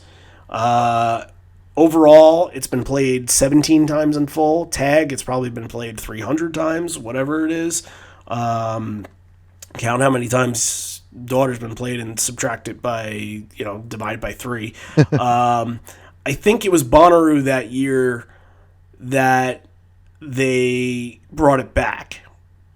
And it'd been 458 shows that they brought it back. But this is, the style of this is just, it's kind of like, I don't know, like a TV show returning. But let's say if they decided to bring The Office back. The Office had this like very, it was this structure. Or even like, say The Office after Michael. After Michael was on The Office, like, it kind of changed. It was still The Office, but you're just like, well, it's just not the same. It's not what I remember it being. I like and it as still. It I went still want to on and on, it got less and less and less. It's kind of the same with the song. Like, the less they play it, the more it kind of separates from itself a little bit. Yeah, it's completely different. And it's acoustic. It doesn't have that incredible drum intro, and it sounds like Matt is very light on a tom or a bongo or whatever it is, and it's just not the same at all. I prefer the OG. I prefer the original version. Definitely. I don't think this is terrible because I think it's performed fine, and I like the stat. The pass that I'll give this is because I do think it sort of works as an early encore like opener. That it does, but that doesn't make it okay. I don't want to say missed opportunity, but it's not the best. It's not the best.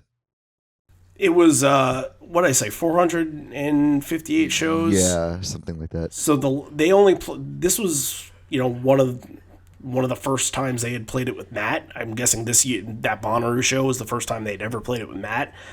They played it once with Jack in '95, and that was it. Outside of tags, which don't really count. But we didn't. Did we cover that?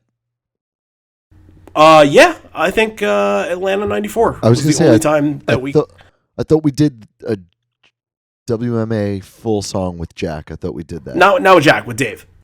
With Dave, sorry. Yeah. It was with Dave. I think there was another song, like a Rats or a Leash or something like that. Possibly. That's going back to one of the earlier shows that we covered that had Jack on it. That they really kind of gave up during that time. Right. Maybe Glorified G or something like that. Backup singers on this one, I feel like they're less irrelevant than they were on the other songs. Yeah, I don't really have any memories of that.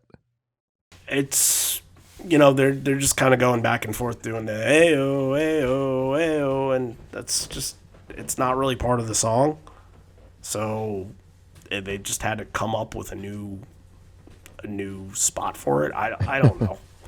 But at least they feel more involved. yet. Oh, the other part was all my human devices set me free. That part Right. that they're kind of going back and forth on with Eddie, but yeah, man, I want to watch the first 4 seasons of The Office. That's what I want out of this song. So, no pussies tonight. They're playing Leash. The intro, interesting. I think this one is usually on the 4th measure. Ed comes in, but they wait an extra 2. I feel like I've seen before where they've only done 2 measures before and then blasted right in it. Yeah, possibly. Yeah, this one did feel a little extended, right? Just a little bit. It's usually kind of like a 2.5-minute song, and Yeah. it kind of was maybe like a 4. Yeah, they kind of let it breathe there a little bit in the beginning. It's a good performance. Sure. I thought this was fine. I don't really have much to say on it, and it feels like every time that Leash pops up, I have this urging desire to play it because it is kind of rare and it is kind of special in some spots, but I don't have that desire today because we just played 2, and Yeah, I mean, this I didn't feel like this was a super standout. It's cool in the encore, but right, yeah, right. They were playing it a decent amount at that time. It wasn't, it had gone from being this holy grail type song to just being, an important, if not, interesting part of a set. Mm-hmm. So this was good. This was fine. Sometimes Leash can get sloppy, and this didn't. So, and Ed afterwards says, "Just realize what a New York song that is. Get out of my fucking face," that's pretty much right on point. Yep. Spin the black circle here afterwards. This is really kind of doing what the first set failed to do, and it's just hard-hitting songs that can go full blast that people are passionate about. No filler, all killer. The band sounds like they're dead on, and this is a good Matt track. This one, I thought. Yeah, definitely. They absolutely saved the best for last here with the encore, and honestly, I think that's a big mistake. I think they needed to sprinkle in some of this magic in set 1, and I couldn't agree with that anymore. After Spin, Ed, usually when they play New York shows or any big city shows and they talk about the record stores, Ed's got to bring it up. So then he talks about something, man, I don't even know what the hell he's talking about. He's like, someone showed him a credit card on a piece of cardboard from a retailer that sells their record, and it looked like a hotel key. I'm reading verbatim because I had no idea what he was talking about. He said, "I don't understand how you can listen to it on a hotel key," and it sounds like old man yell at cloud here. He's talking about iPhones or iPods or? I mean, that's the only thing that I could think of is that he was talking about an iPod. I have no clue. No idea. Absolutely. And it's no another idea. It's another part where he just goes on and on. Yeah. To the point where it's so long-winded that at some point it's kind of like when you listen to the first little part and then kind of fast forward and then you get to the point where he says, it's kind of like having sex with a woman or having sex with plastic, and you're like, where the fuck did this go? Yeah, how did it get to this? Right. It was completely. And then he mentions Denmark and Roskilde. Like, what? This is all really disjointed and not good. This is coming from somebody that has had a little bit much to drink.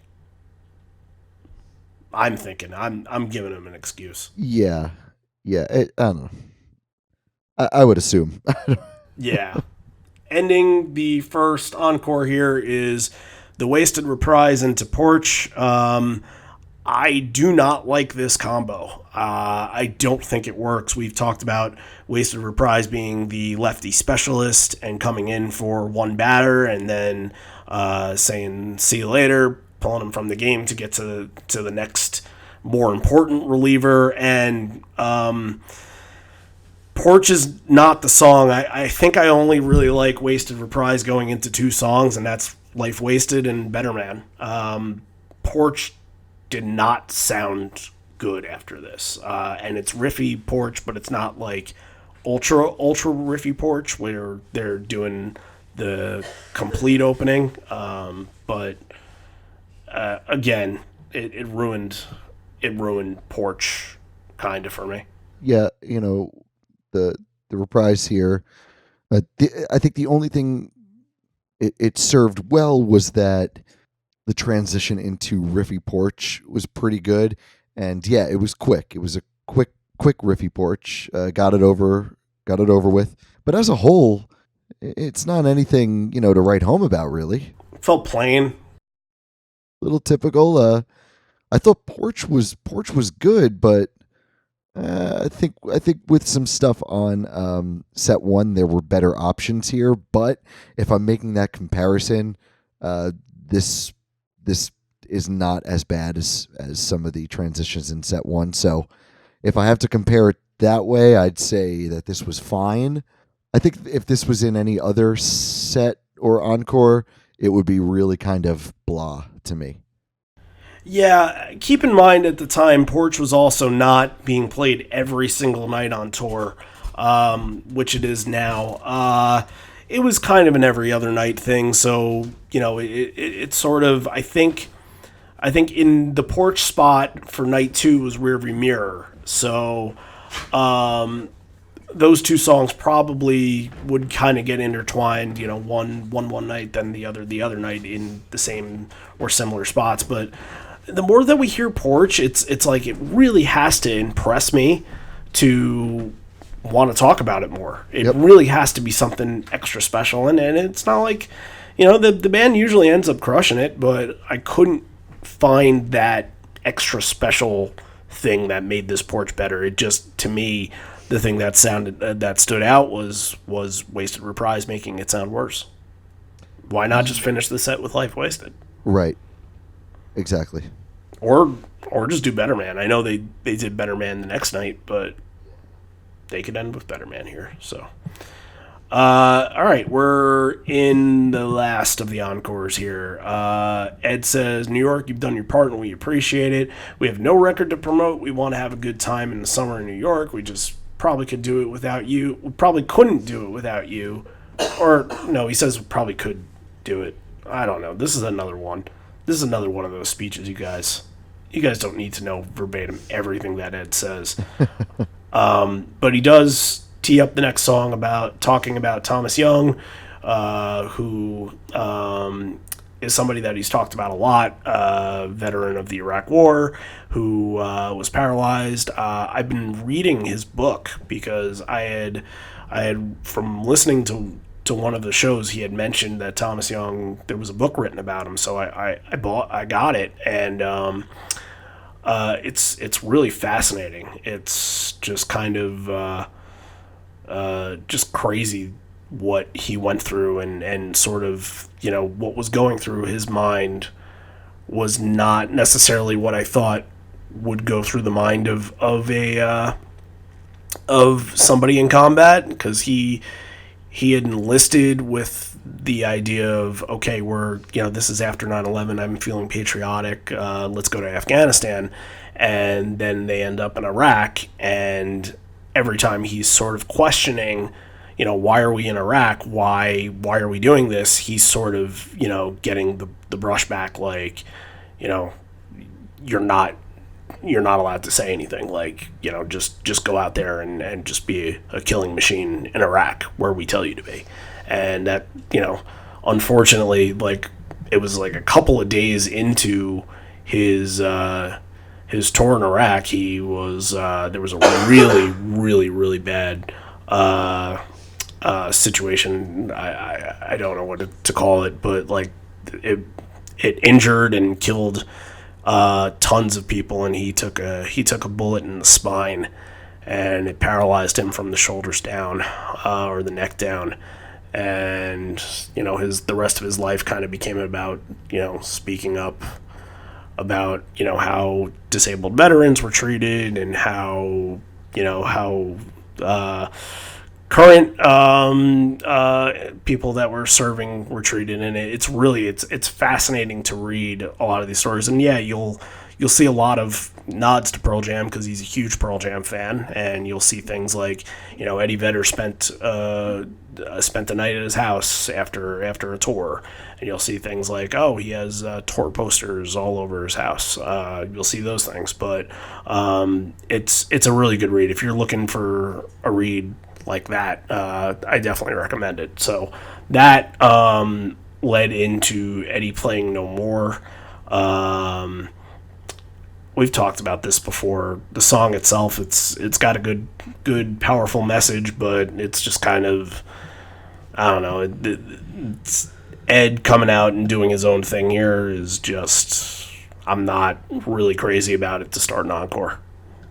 No, not super crazy about it, but I will say the crowd is behind him. It's a good performance. Sometimes he'll come out and do something that is so sleepy or that is so Eddie, get out of your own ass, This wasn't. This I felt like this was really for everybody, and everybody responded to it. So Rare, it gets the pass for me. I enjoyed it. Now, what about this being repeated both nights? Because this would get played night two as well. Yeah, that's something like this, a song like this, that's not what you want. That's where it gets a little indulgent, I believe. But right. Even given the subject matter, I mean, it is super catchy. I don't know. This one's a little different for me. I don't mind it. You run the risk too with going to a night one and a night two. You don't think that they would repeat something like this? That is, I don't know. It's a little amateur, but. But it also speaks to how he's feeling at the time, and he had mentioned... It speaks to the crowd, and it was successful. Yeah, I won't say it wasn't successful. Right. And he mentions, like, meeting Thomas Young at this point. And I think they became really close as the years went on. Thomas Young has passed, I believe in 2013 was the year. But... It's it worked, but I think going to both nights, and if Ed would have been out with an acoustic guitar night two after going to night one, I would have said, all right, this is another bathroom break for me, and without even knowing what the song would be. Right. Thomas Young, the British physician, died May 10th, 1829. Yeah, that would not be him. No. Thomas is spelled Tomas. It's spelled like Tomas. It's Tomas, yeah. He died November 10th, 2014. 2014, okay. All right. I must not have gotten to that point in the book yet. I got to the point where they talked about how he wanted to go into hospice care. But, yeah, it's got some emotions, that book. So, Crazy Mary's next, though. That's got some emotions. Before we get into this version, I want to know what you thought about last week's version. Tremendous. Tremendous version. Yeah. I think we spent about 20 minutes or so just talking about that and how crazy that was. And now it's back again the week after. And I'm just like, man, my expectations are really high. And I feel like this version was very good. There was a really good jam with a lot of magic on it. But, if you're comparing, that's I shouldn't do that, because then I'm just gonna disappoint myself every other time I hear this song, because there was nothing bad about this at all. There is magic on it. Sure. It's a little less mellowed out, jammy, but it's more straightforward, I would say. Yeah, a little bit more straightforward. And this is a big nitpick, just a big nitpick on my part. I didn't think Eddie's vocals were that great on it. I thought they were kind of a little, a little up and down, but not enough to ruin the song. I think it was a solid performance, but we've heard better, and we heard better last week. Yeah, I agree. Again, Mike and Boom were working really well off each other in this too, but it was nothing like the magic they had from that Philly show. So right. Comatose in the middle here. I feel like the more we hear it, the more common it becomes in Encore 2. And this is at the point where and he doesn't get tired out, which is kind of incredible. So I was fine with this version. It's kind of rare. Yeah, you needed something speedy after those two. You needed something that was sort of a perk up. Yeah, you needed this song in set 1. You needed Yeah. a lot of songs in set 1. Yeah, agreed. Yeah, we can press shuffle on this playlist, and it can give us a better set. Yeah, I think so. All right, after Comatose, Ed kind of mentions some of the musicians that they were fortunate enough to play the stage with, like Ben Harper, Buzzcocks, Slater-Kinney, and says what an honor it was to play with Ted Leo and the Pharmacists. God, such I thought one of the worst opening bands they've ever had. it's been months. I was hoping we'd never hear from them again. Yeah, we'll hear from them next month too. Oh. We totally missed them that show, by the way, Yeah, on purpose. on purpose. So, and he says there are problems you can't fix, and you can't go back in time with a flux capacitor to go fix them. The Ramones have never played Madison Square Garden, but tonight we have one. It's like the 5th or 6th or 7th Ramone, CJ Ramone. CJ, who is underrated, and I think people don't even really know who he is. Didn't he work for the band? Wasn't he like a guitar tech for the band for a while? And then he got fired. But I think he was a guitar tech for Pearl Jam. Oh, that I don't know. Yeah, I'm pretty sure he was. Okay. And then he got fired. So after a while, they'll play, later year. They were doing that a lot at the time where CJ Ramone would join them. But I think in later years, you'll see I Believe in Miracles, and he won't be on stage with them, and that's when that his time with the band probably had ended. Yeah, unless he might have had projects going on as well. I had heard he was fired. Hmm. I don't know the full story about it. It was just kind of one of those things that you heard through the grapevine, and I thought I had heard he was fired. So, but he's out here playing on this one. Did it feel like somebody was out of tune at first? I didn't get that. Okay, because I thought somebody was, and then I said, well, I guess for a Ramon song, it's probably appropriate. Sure. This was fine. I got really nothing extended on this. Yeah, I really like it when they do this. I'm a big fan. Yeah, I agreed. There was, sounded good, and this is another they'll repeat the next night too. So, Alive finishes up the second encore. Yes, there is one to go. Technically, they do leave stage, and they play 2 more after this. I was just watching Stone on this one. This is an interesting look for Stone. Full beard. And he's kind of like in the middle of like going gray.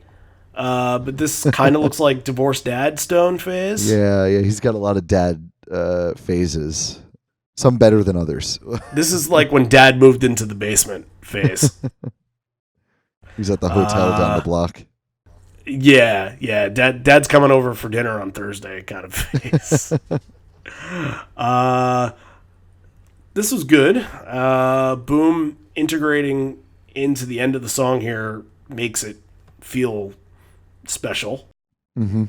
A little more jammy ending than the usual arena rock sound. But I was all for it. Like Alive, like Porch, like Even Flow. It's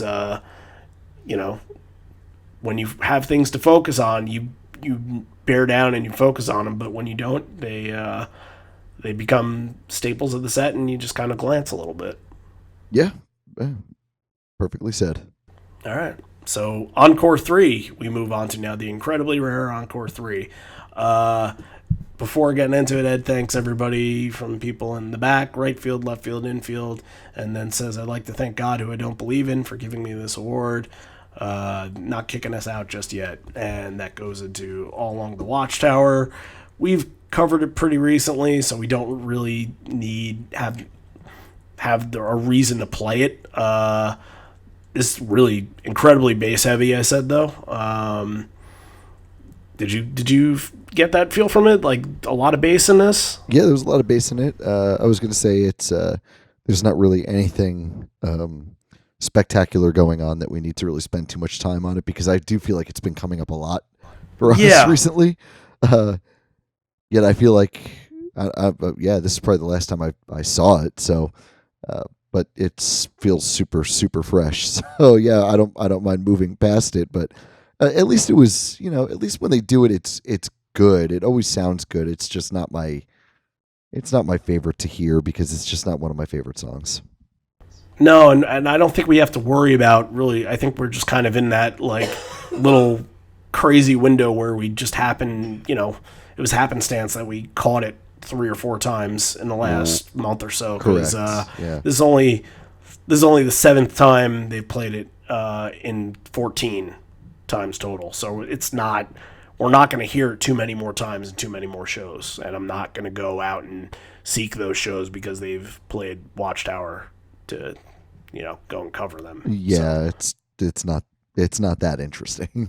No, it's fine. It's fine for what it is. And at the time, Obama had nabbed the Democratic candidacy at that point, and at the two riders were approaching part, he exclaims Obama was approaching. So I think that kind of got the crowd excited a little bit. But that was pretty much everything else is pretty much the same version of the song.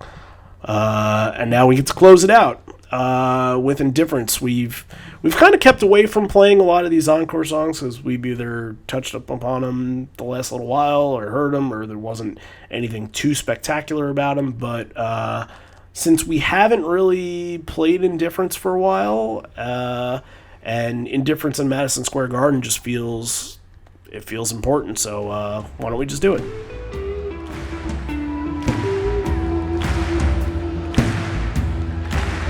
I'm like a mess this morning, so I won't be alone. Oh, just she like silent, soon that will be gone.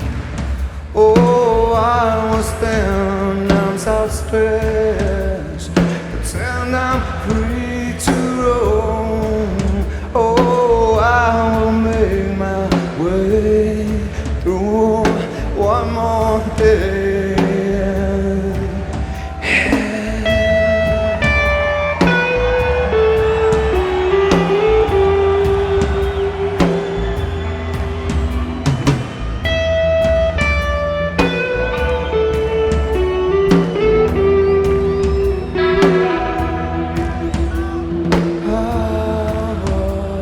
Difference does it make?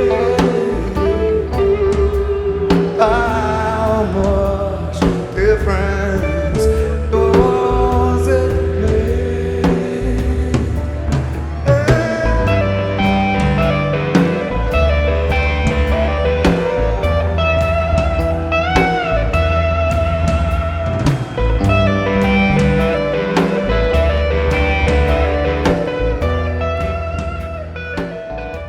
This definitely felt like more of an Indifferent show than it did a Ledbetter show.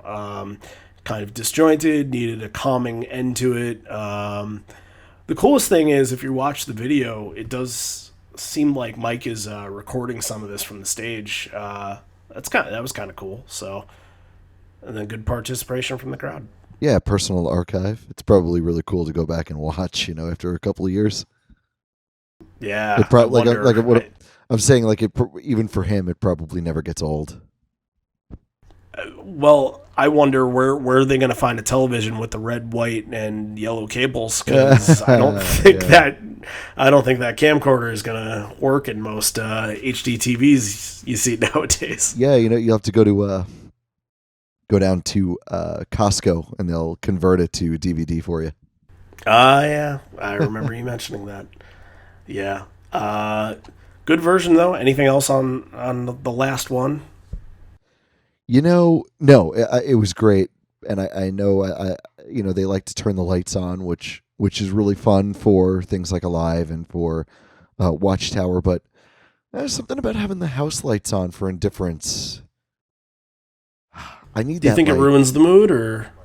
I don't think you could ruin the mood. It's such a great song, but I think it would help it if it was like, like the pitch black indifference.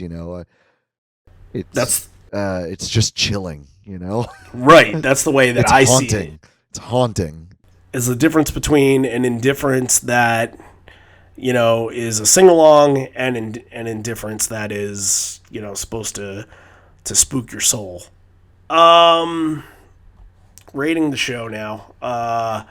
We barely talked about your experience being at the show, and I think that like you said, you remember a lot more from the next night. But was there anything else that really stood out to you from your recollection? Well, definitely the ender. Definitely indifference. Definitely Love Reign Over Me was great. I was probably very much into Comatose and Save You at the time. So yeah, I mean, I'm sure at the time it was great.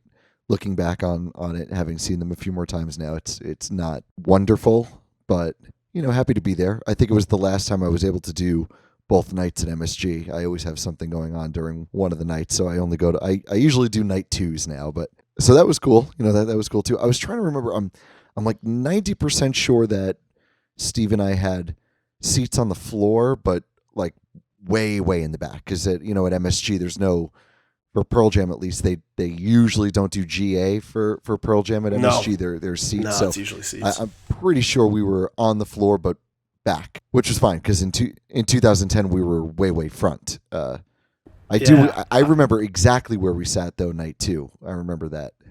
Yeah, it was like Upper, it was stone like, side, stone but yeah. I have First my section stump up. somewhere.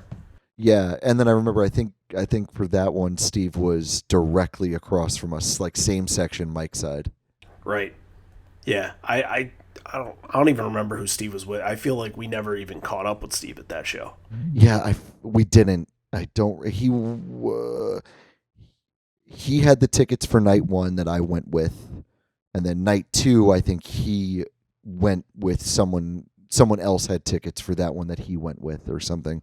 Yeah, no, the ticket situation that we had was really messed up because I had tickets that I had bought and that were worse than the tickets where we sat. I think those were your tickets because I had sold a pair. I don't remember. I don't remember that. I had sold a pair to somebody off of Craigslist. Oh, good old Craigslist. Yeah, that was a little less sketchy at the time. Oh, was that when you were kidnapped for a week, right? And we couldn't find you? He held you in his basement for a little while, and then they found you. That was it. Yeah. Yep, that was it. Turns out he didn't even like Pearl Jam. No. What do you rate this?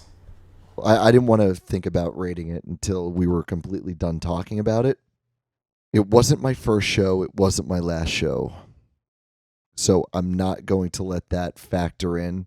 Like, everyone loves the experience, which is great.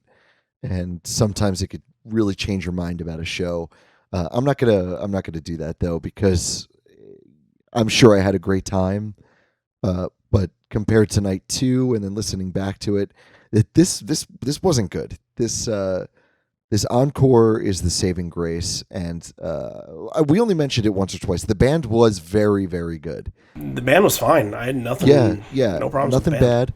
bad. But it was nothing spectacular either, and they needed something spectacular in the first set. No, they needed something just a little bit better. It didn't even have to be spectacular, just something else. So I'm going to give it a generous 6 because if you flub an entire first set like that, construction wise, that's big. That's real big. You can mess up an encore. It's an encore. Encores could go any which way, but a main first set, that's kind of inexcusable and unforgivable in my book.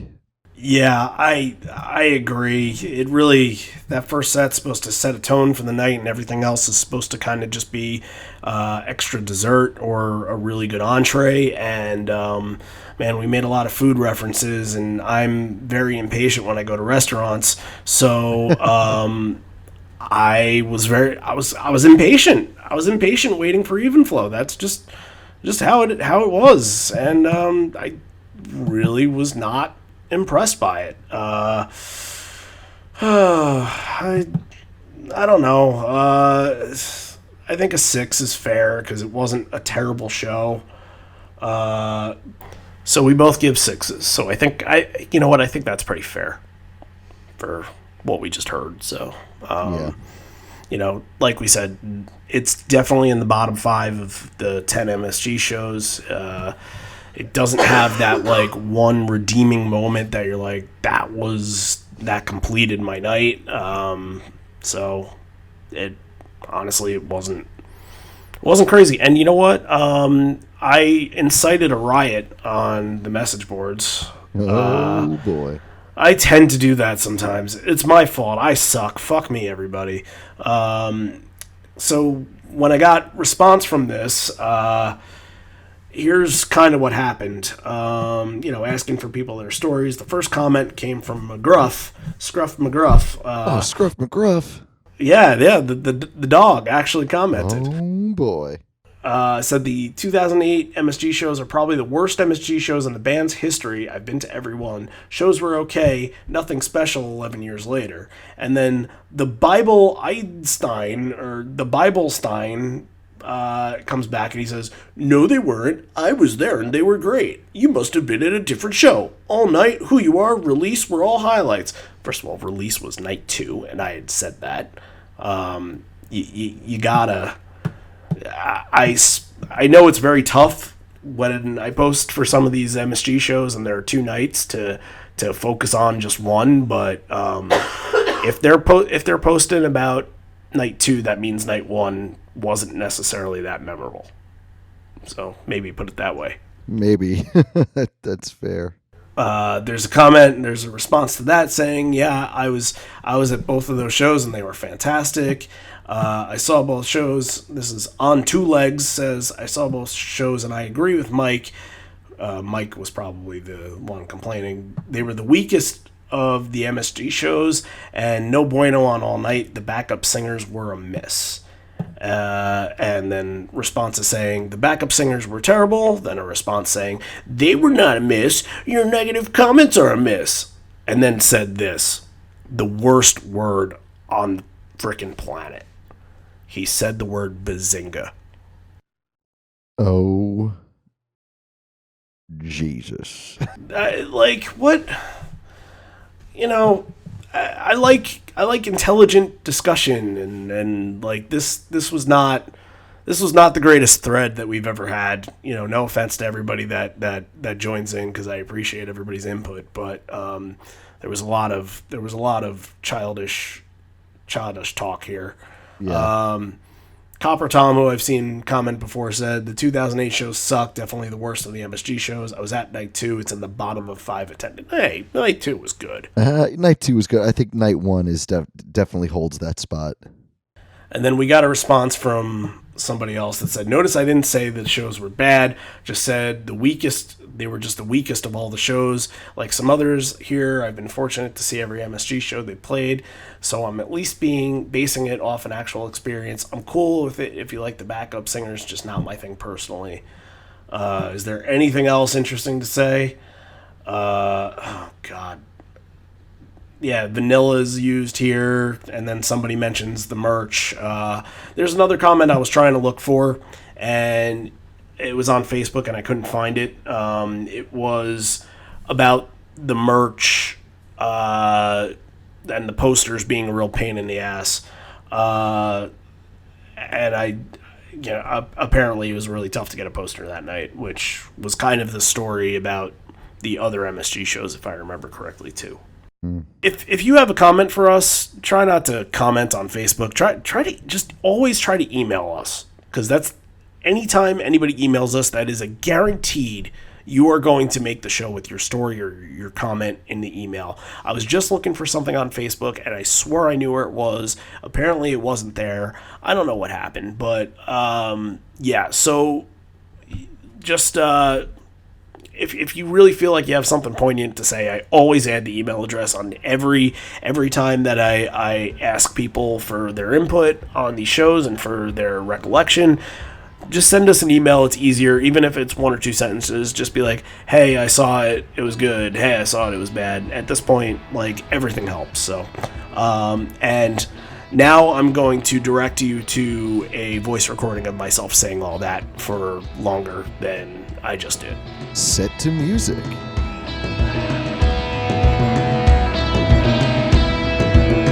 Come to stand. Live on Four Legs is happy to present a weekly podcast dedicated to the Pearl Jam live experience. While we try to get ourselves to as many shows as possible, we have only attended a small fraction compared to the entire live history. That's why we need your help. We want to get to know who you are.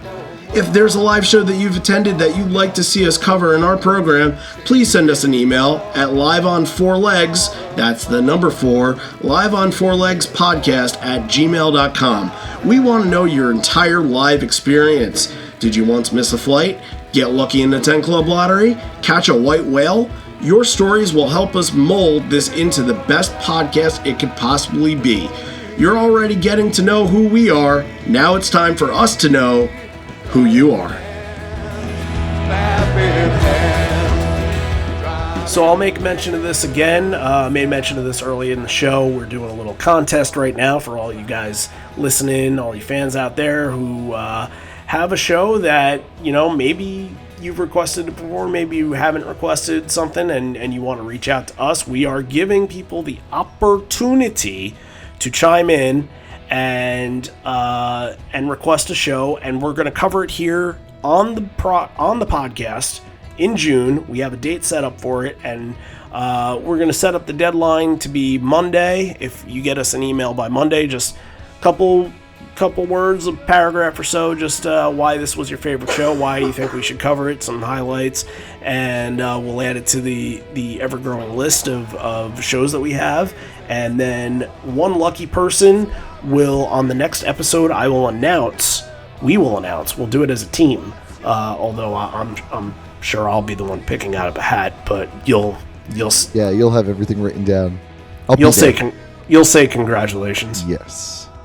So, we will pick the winner next week's show.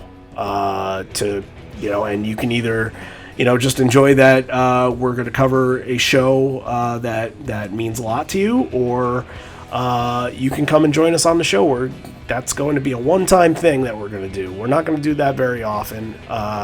If you happen to not win this contest and you still want to join the show, the best way to do it is through Patreon, to subscribe to Patreon, but we're still trying to get you exclusive stuff to Patreon. We have 2 episodes up there now that aren't going to be posted anywhere else. They aren't going to be on iTunes. They're not going to be on Spotify. They're not even going to be on YouTube. We're not even going to tell people on Facebook that they exist. Actually, yes, they will.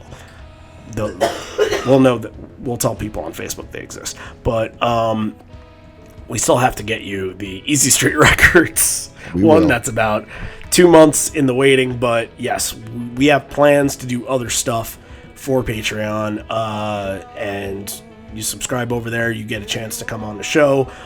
We give multiple chances to come on the show. John has been on twice. Patrick has been on twice. Recently, I think a couple of our other patrons have asked us to join the show again, and it'll be a little while before we'll get to that point. But yes, they will definitely be on our show again. It's just kind of this ever-growing community, and we love you guys, and we thank you for joining with us and being passionate about listening to us. So with that being said, teeing up next week's show. Next week is Patreon episode. So next week we are going to have Eddie Quintana join the show, and we are going to cover Tampa. You got it. Pretty recent show. Outside of the 2018 shows that we did, I don't think we've done I don't think we've done anything from the 2016 tour that they did. So that'll be interesting. I think there's going to be some LO4L debuts on that. Cool. Some Lost Dogs, I believe. And I think we're going to get like the 3rd week in a row of Hard to Imagine. That. Again, that is hard to imagine. Yeah. But, stick around. Next week is going to be Tampa 2016, and then you're going to take the week off. I'm going to go find another co-host, and we're going to do something. Yeah, I know. I'm already dreading that week. It's gonna be a tough one. We'll try to get the episode recorded earlier. Co-host still Let's put it this TBA. way. I'll put it this way. I think I have 6 gigs in 4 days. So let's. That is hell week on wheels. I just fell asleep a little bit thinking about it. Two weddings in one day. Let's. Oof. Yeah, it's pretty bad. Oof. With that, anything else to say? I don't think so. I'm looking forward to 2008 night 2. I'll put it that way. Yeah, that's going to be a really good show. That might elicit some emotions from yours truly. You don't have emotions, so here and there. But it won't go past a certain point. You'll say, I like this. I really like this. I gotta keep it in check. I can't fold under the pressure here. There's no pressure. Nobody's pressure. No pressure at all. So that'll be in a month. We'll get to all that. We'll get to everything that we just mentioned. We just teed up the next few weeks. That's lucky you guys. Even though some of it is undetermined at this point, there's your next couple weeks for the show. So I think we can say goodbye because this is the end. We're here, but not for much longer.